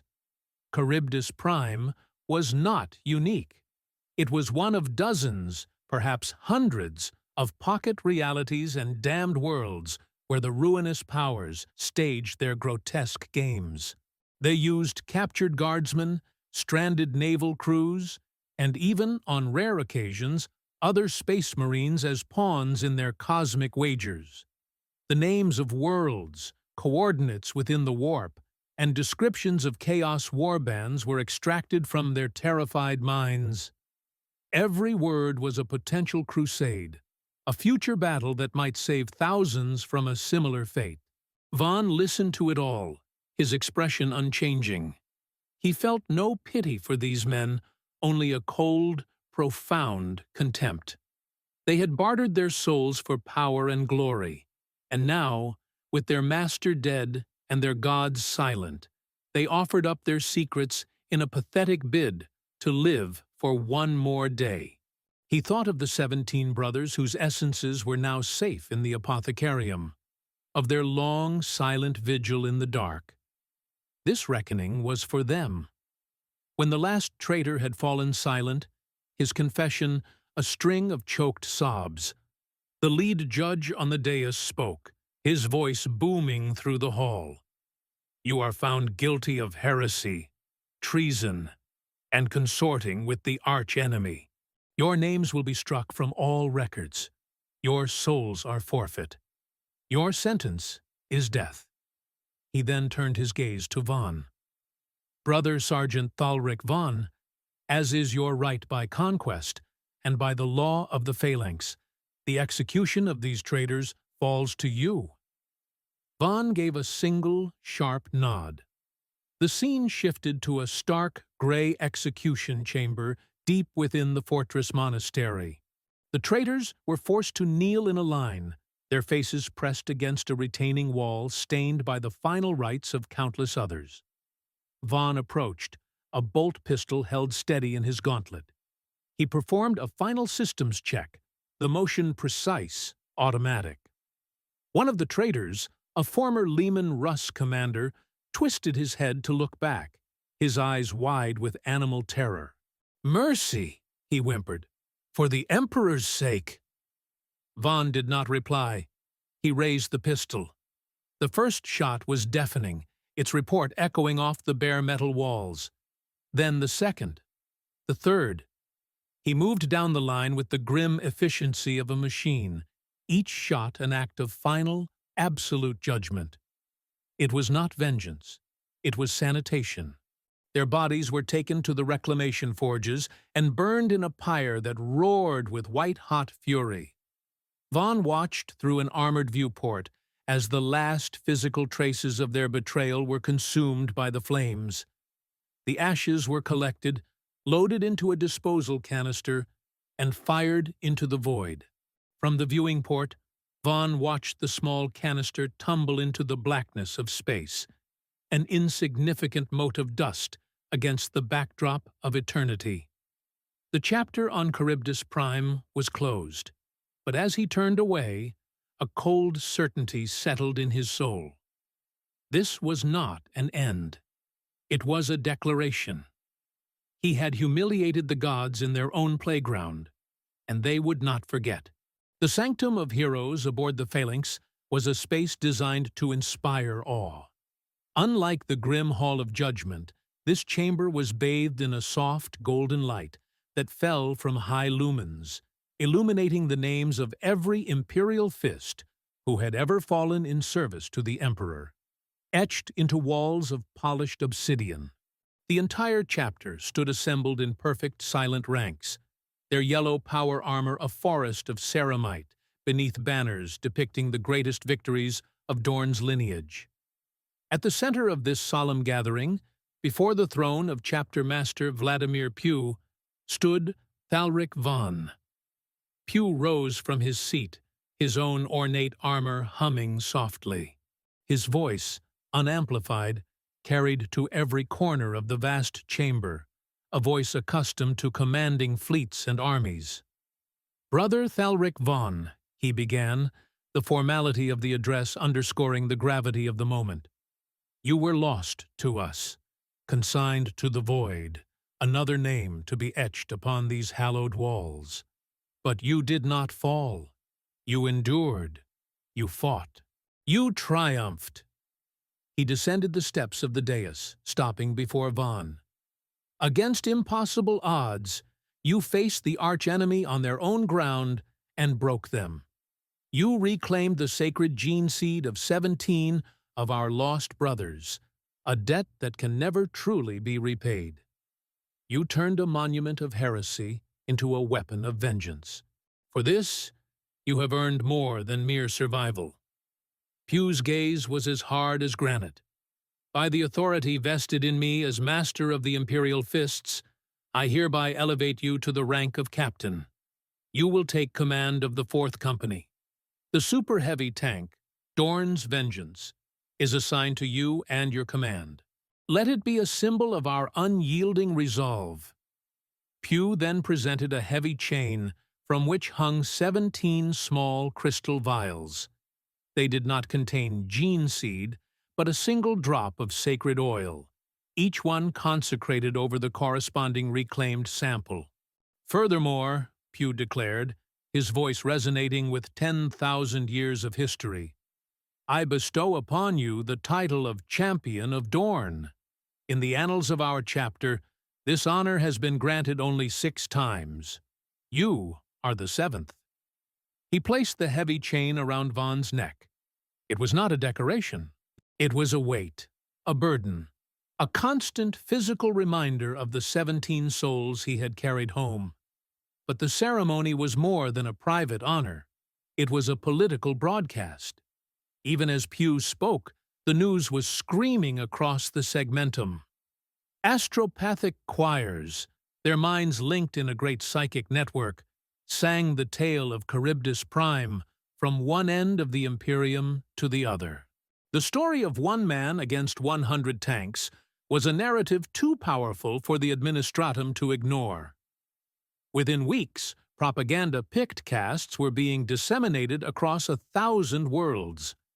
Vonn's scarred, determined face, recreated by Imperial artists, stared out from recruitment posters. His victory became a rallying cry, inspiring millions to join the Astra Militarum, to sign on for naval service, to believe, for a fleeting moment, that the darkness could be beaten back. The ecclesiarchy, never one to miss an opportunity, moved to canonize him. They declared Vonn a living saint, an avatar of the Emperor's divine wrath. But the Imperial Fists, ever practical and wary of such pronouncements, politely but firmly declined the designation on his behalf. Vonn was a space marine, a son of Dorne, a servant of the Emperor. He was not a god. Yet, on countless worlds choking on despair, the distinction hardly mattered. In the underhives of Necromunda and the frontier settlements of the Eastern Fringe, the faithful whispered the legend. They spoke of the lone warrior in yellow armor who stood against an army and did not break. The story became a prayer, a ward against the whispers of chaos cults. It was proof that faith was a shield, that courage was a weapon, and that even in the deepest darkness, the Emperor's light could still find his servants. Thalric Vonn had become more than a captain. He had become a symbol, and symbols attract attention, both good and ill. The months following the ceremony were a strange kind of peace for Thalric Vonn. As captain of the 4th Company, his days were filled with the familiar rhythms of command, overseeing training drills, reviewing logistical reports, and leading strategic simulations. Yet, a disquiet settled deep within him. The 17 crystal vials hanging from the chain around his neck were a constant, cool weight against his chest plate, a reminder not only of the brothers he had saved, but of the impossible events on Kharybdis Prime. The victory felt less like an ending and more like the beginning of a debt he could never fully repay. The echoes began during meditation. While attempting to clear his mind and recite the litanies of duty, his focus would shatter. He would not find the calm emptiness of a disciplined mind, but a flash of horrific imagery. He saw a fleet of ships, their hulls weeping blood and ichor, massing in the roiling chaos of the Eye of Terror. He smelled the acrid stench of promethium mixed with the sweet, sick odor of burning souls. He saw entire worlds, their cities turned to glass, and their oceans boiled away, all burning beneath the treads of numberless demon engines. And then he saw the face. It was Vexus Malthorn, but hideously changed.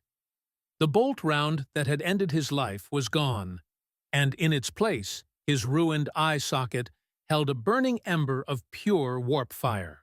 The flesh of his face was no longer just scarred. It was a shifting canvas of demonic rage, the sigils of all 4 chaos gods warring for prominence on his skin. This was not a memory. It was a premonition. The visions began to bleed into his waking hours.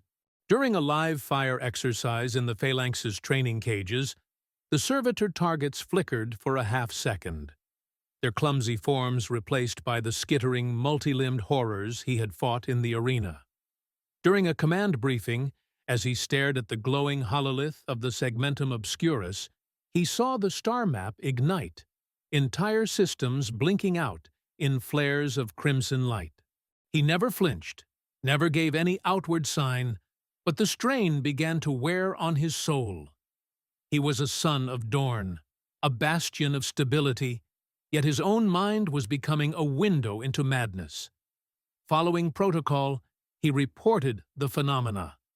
The chapter's librarius, ever watchful for the taint of the warp, took his report with the utmost gravity. Chief Librarian Asterion himself oversaw the examination. Vonn was brought to a sealed chamber of gray stone, where runes of warding glowed with cold blue light. For 3 days, the librarians probed his mind. They delved into his memories, sifted through his thoughts, and scoured his very soul for any trace of corruption. Their psychic touch was like ice water, dispassionate and absolute. They found nothing. No demonic influence, no psychic mutation, no hint of heresy. They declared him pure, his mind an unbreachable fortress, and concluded the visions were merely a form of post-traumatic stress, a warrior's mind replaying the horrors of an extreme engagement. But Vonn knew they were wrong. One evening, standing alone in the observation dome of the Dorn's Vengeance, he touched the vials around his neck. He closed his eyes and remembered the moment on Kharybdis Prime. The final charge, the wall of fire from the Baneblade's guns, and the golden light. It had not just been a shield, it had been an impartation. The combined faith of 17 lost brothers, amplified by his own defiance, had torn a hole in reality and allowed a flicker of the Emperor's own psychic might to pour through. It had saved him, but it had also left a mark, a permanent channel burned into his soul. He was not a psyker, his gene seed and indoctrination preventing such a path. He had become something else, a conduit, a living sensor, tuned to the frequency of the Golden Throne. The visions were not his own madness. They were warnings sent by the master of mankind to the soldier who had proven he would listen. It was a burden he had not asked for, a terrible and sacred duty. He accepted it without complaint. He was an Imperial Fist. He was built to carry burdens. The visions proved accurate in less than a standard Terran year. The first report came while Captain Vonn was directing the final orbital clearance of the Khorne system, his fourth company systematically purging the remnants of an orc pirate empire. The battle had been brutal but conventional. Green-skinned bodies and crude scrap metal ships were a familiar, almost comforting form of horror. Vonn stood on the bridge of the strike cruiser, Fist of Judgment, watching the last orc vessel detonate in a silent, blossoming flower of fire against the void, when the astropathic choir screamed. It was not a message received, but a psychic shockwave felt by every soul on board. The senior astropath collapsed, blood trickling from his empty sockets, his last coherent thought a single terrified image, a fleet clawing its way out of the immaterium. A formal report from Segmentum Obscurus Command followed minutes later, its text stark and chilling. A chaos fleet of unprecedented size had emerged from the warp, not in some contested war zone, but in the quiet, well-patrolled space near the agri-world of Kharybdis, the very system where Vonn had first returned from Kharybdis Prime. The report detailed the fleet's composition, a nightmarish armada of corrupted Imperial vessels and purpose-built demon ships. But it was the description of the flagship that made Vonn's blood run cold. It was a Baneblade, its hull twisted and augmented, bearing the defaced iconography of the Iron Warriors. And at its helm, visible to long-range pict capturers, stood Vexus Malthorn. He was not as Vonn remembered. The man who had died on the salt flats was gone, replaced by something far worse. Resurrected not by sorcery, but by the unified spite of 4 malevolent gods, Malthorn had been elevated. He was a demon prince now, his form swollen with unnatural power. The bolt wound that had claimed his life was a gaping maw of warp fire, a burning eye that saw across dimensions. His armor was no longer mere metal, but a living prison of screaming souls, the sigils of Khorne, Tzeentch, Slaanesh, and Nurgle all burning in sequence across its surface. His hatred for the Imperial Fist, who had killed him, had been reforged into a cosmic obsession. And he did not come for a simple wager. He brought with him 100,000 tanks. The number was an absurdity, a brute force declaration that this time there would be no game, no rules, no chance. This was an extermination. Vonn turned from the tactical display, the orc cleanup operation already forgotten. The visions had not been a warning. They had been a schedule. He strode to the command throne, his face a mask of grim resolve. Helm, plot a course for the Pharai system. Maximum burn. Signal the phalanx. Inform the chapter master that the enemy has returned. The request for redeployment was a formality. When the message reached Chapter Master Vladimir Pugh, he did not hesitate. The foe that had humiliated the gods themselves was back, and the honor of the Imperial Fists demanded a response. The order was given without debate. The Fourth Company would not go alone. They would be reinforced by veteran elements of the First, Second, and Third Companies. The Dorn's Vengeance, now the pride of the chapter's armory, would be crewed by the best tank commanders in the Segmentum. This was no longer a personal mission for Thalric Vonn, it was a crusade for the entire chapter.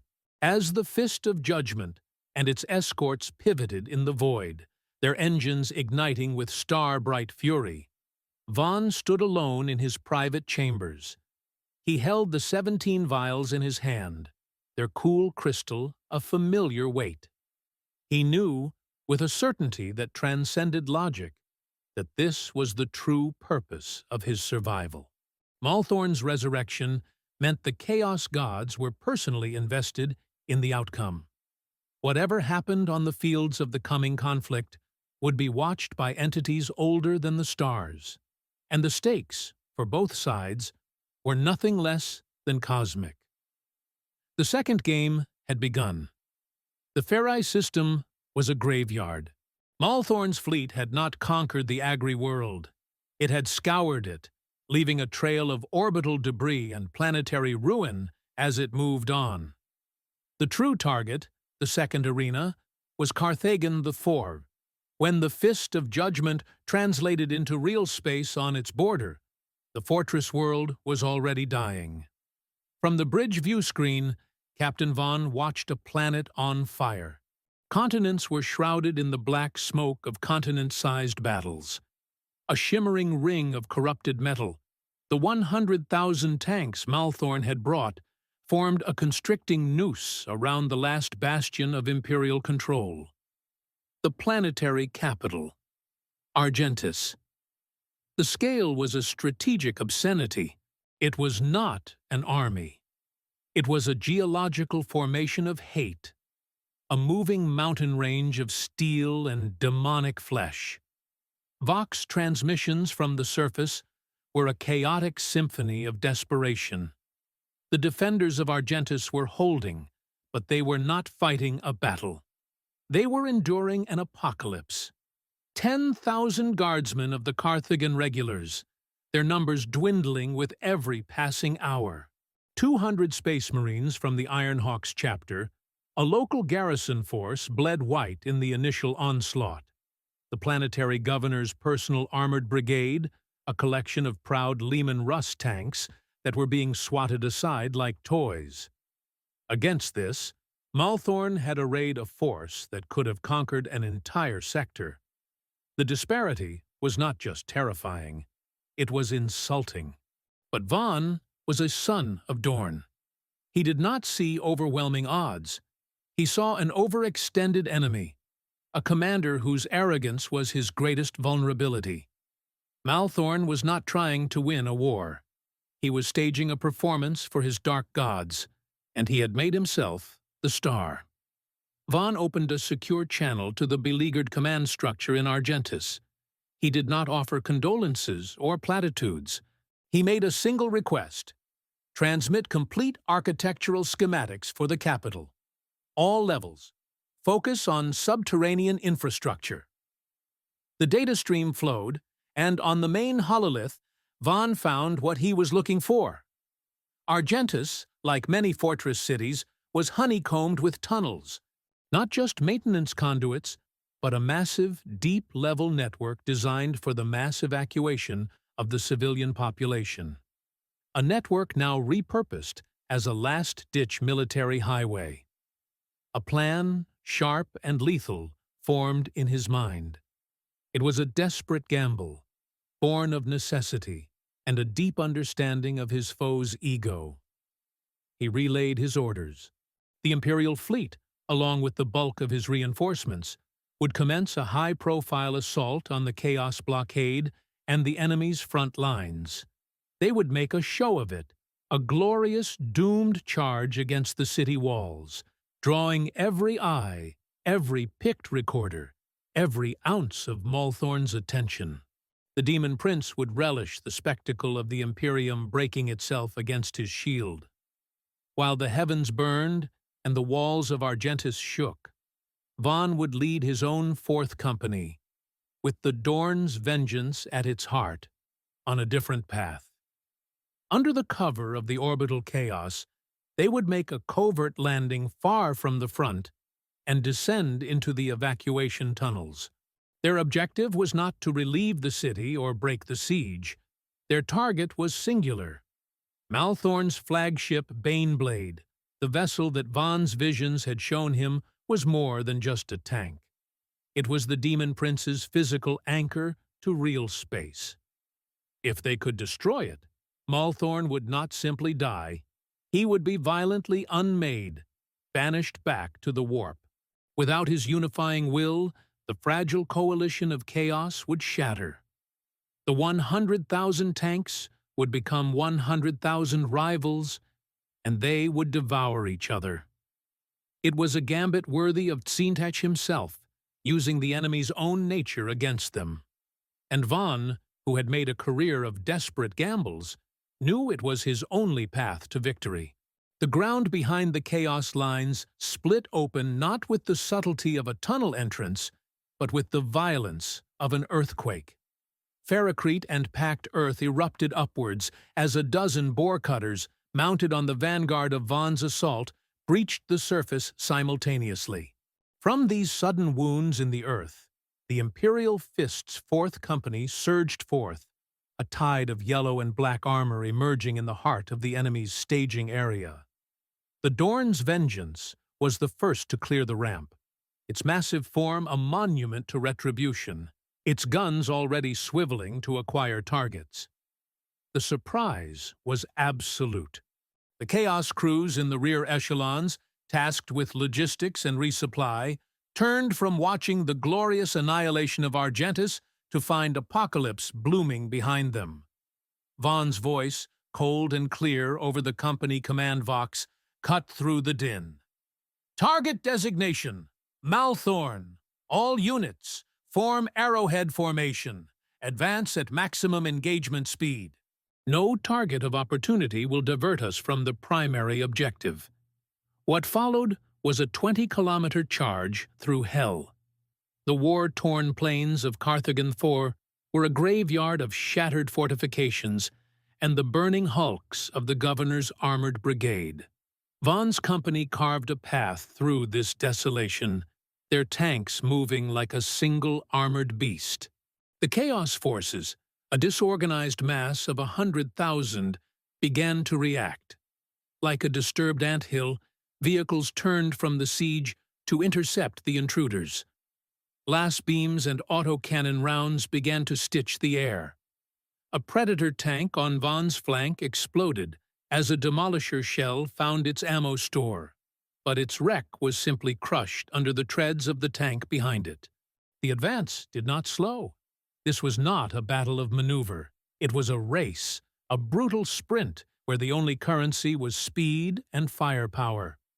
Vonn, from the command throne of the Dorn's Vengeance, was a nexus of cold fury, his mind processing firing solutions and threat assessments faster than any servitor could, his orders snapping across the vox with inhuman precision. Lead elements: suppress that Hell Talon battery. Vengeance, main cannon. Target the cluster of defilers at grid Epsilon 7. Press the advance. They tore a burning wound through the Chaos formation, leaving a trail of exploding vehicles and mangled demon engines in their wake. Finally, through the smoke and fire, Vonn saw it. Malthorn's flagship. It was no longer the Dorn's despair, but something far more profane, its hull encrusted with screaming faces and pulsating organic growths. And atop it, waiting for him, stood Malthorn. He was no longer human. The Chaos gods had remade him. His ancient power armor was warped and fused into his demonic flesh, which shifted and writhed with unnatural life. He was larger, his silhouette blotting out the burning sky. The eye Vonn had taken was now a burning ember of pure warp fire, and from his back, shadowy tendrils of raw energy lashed at the air. He stood amid the howling cacophony of battle, as if in the eye of a storm, his gaze fixed only on the approaching Dorn's Vengeance. Fear. As Vonn's tank crushed the final line of screening vehicles and skidded to a halt 100 meters away, the Demon Prince spoke. His voice was not a sound, but a pressure in the mind, a chorus of 1,000 damned souls speaking as one. "You cannot kill me, little fist," Malthorn resonated, the words echoing across dimensions. "The gods have remade me in their image. I am eternal. Every time you strike me down, I will return, stronger and filled with more of their gifts. Every time you think you have won, I will be waiting at the end of your victory. You have not won a war. You have only earned a curse. Vonn's response was not a word. It was an order. Gunner, fire. The main cannon of the Dorn's vengeance roared, a sound that dwarfed the thunder of the surrounding battle. The enormous shell, a meter of consecrated fury, crossed the 100 meters in an instant. It struck Malthorn square in the chest. The explosion was not merely physical, it was metaphysical, a blast of pure Imperial faith and high explosives detonating against a creature of the warp. Malthorn was hurled backwards, his demonic form engulfed in a sun-bright flash. But as the fire cleared, he rose again. A gaping, burning hole had been torn through his torso, through which the blighted sky was visible. His form flickered violently, struggling to hold its shape, wavering between the material and immaterial. The demon prince roared, a sound of pure cosmic fury that shattered the armor-glass of nearby tanks. He had survived, but only just. His anchor to reality was damaged, his power guttering like a failing candle. The second duel had begun. The duel was a battle of infinities. Malthorn was a storm of raw warp energy, his every strike a physical and psychic assault. He moved with the impossible speed of a demon, his claws of shadow and corrupted steel tearing great furrows into the hull of the Dorn's vengeance. The air around him crackled, distorting reality, causing the tank's consecrated armor plates to bleed and cry out in metallic pain. But Vonn was not one man. He was a vessel, a conduit for a legacy of vengeance. The spirits of the 17 brothers Malthorn had murdered were with him, their silent fury flowing through his veins. His thoughts were a council of war held in the space of a heartbeat. One soul saw an opening on the demon's left flank. Another anticipated the sweep of a shadowy tendril. His hands moved over the controls of the Baneblade with a precision that was more than mere training. It was the collective experience of 18 lifetimes dedicated to war.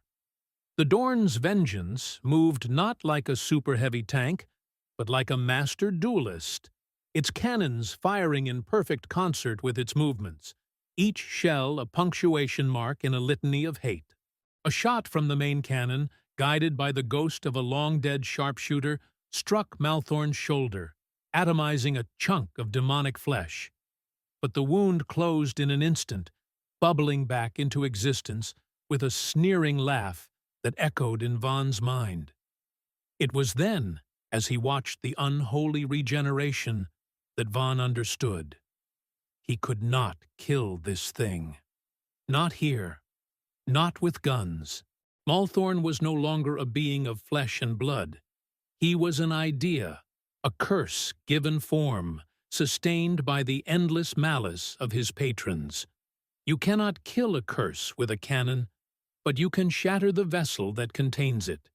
You can break its anchor to the mortal plane. The cold, hard calculus of the siege master asserted itself in his mind. The price of victory was total. His voice, when it came across the company vox, was devoid of all emotion. It was the voice of pure, unyielding command. "All crew, abandon the vengeance, now!" A moment of stunned silence. Then the voice of his gunner, a veteran of 100 battles. "Captain, we fight with you." "That is an order, Sergeant." Vonn's voice was like stone. "Your duty is to live, to carry the honor of this day. Go!" He felt the shift in the tank as hatches opened, as the weight of his crew vanished. He did not look back. He was alone, enthroned in a steel shell that had become his weapon, his shield, and now his pyre. With a final, steady hand, he locked the controls, pushing the Baneblade's modified reactor far past every safety protocol. Alarms shrieked, klaxons blared, but they were a distant chorus to the single clear note of his purpose. The Dorn's vengeance became a multi-thousand-ton battering ram, aimed squarely at Malthorn's corrupted flagship. The demon prince saw the intent in the suicidal charge. His burning eye widened, not with fear, but with fury at being denied his eternal game. He began to shimmer, his form becoming translucent as he sought to escape into the immaterium. But Vonn was faster. He unsealed his own hatch and launched himself from the command throne of his charging tank. He landed on the hull of Malthorn's Baneblade, his armor groaning, his bones screaming in protest. He charged across the corrupted metal and seized the demon prince in a grip of ceramite and iron will. Malthorn roared, swatting at him with claws that could shear a dreadnought in half.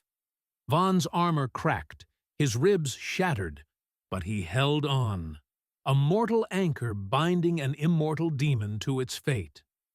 He was a fortress of will, his body the final wall.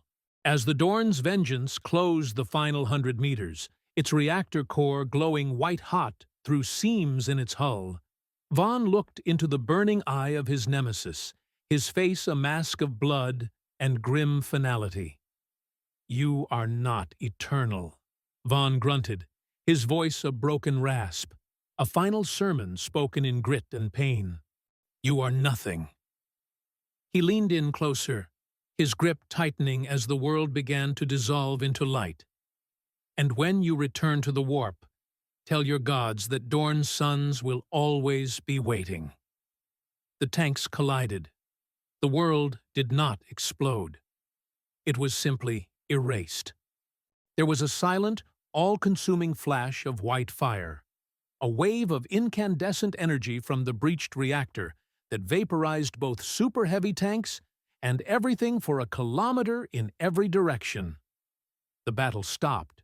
The sky burned, and in the heart of that man-made sun, Thalric Vonn completed his ultimate sacrifice.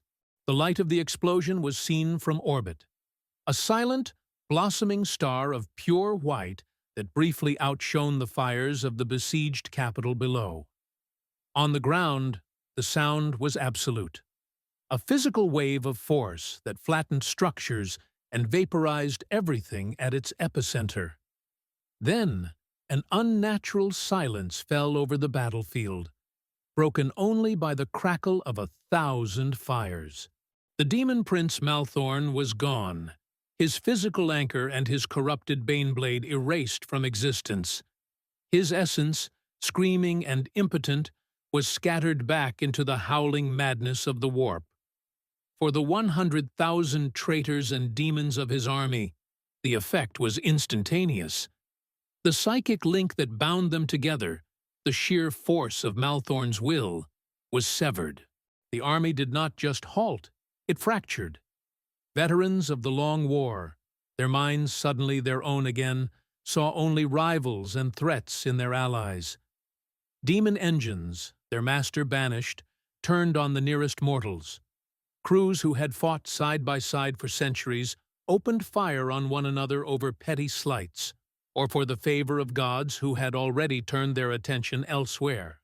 The grand, unified assault dissolved into a circular firing squad of apocalyptic scale. From the battered walls of the capital, the Imperial Guard commander watched the enemy formation devour itself. He gave a single, hoarse order. "Advance! For the Emperor! And for the captain." 3 days later, Imperial Fists in Terminator armor sifted through the cooled, glassy crater where 2 super-heavy tanks had ceased to be. The ground was a fused mass of metal and earth, and the air still tasted of ozone and rage. They were not looking for a survivor. They were looking for remains to place in the chapter's crypt. It was a servitor's low, insistent chime that found him. Buried beneath a slab of molten plasteel was a mangled shape of yellow and black ceramite, cracked and scorched beyond recognition. But within the wreckage, a single bio-sign, impossibly faint, still pulsed. Brother Captain Thalric Vonn lived. His injuries were beyond catastrophic. In the sterile white of the chapter's apothecarium, his broken body was a testament to destruction. More machine than man, he was kept alive by a web of humming life support systems. The chief apothecary stood before Chapter Master Pugh, his face grim.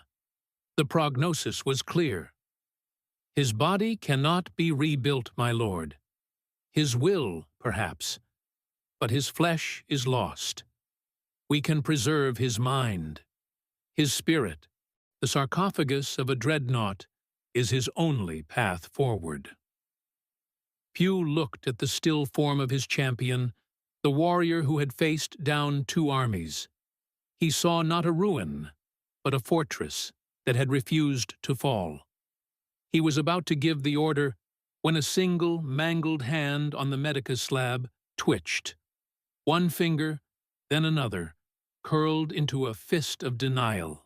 It was a gesture of such final, agonizing effort that it sent Vonn's vitals into a screaming alarm. Pugh raised his hand, silencing the apothecary. "He refuses," the chapter master said, his voice quiet with awe and respect.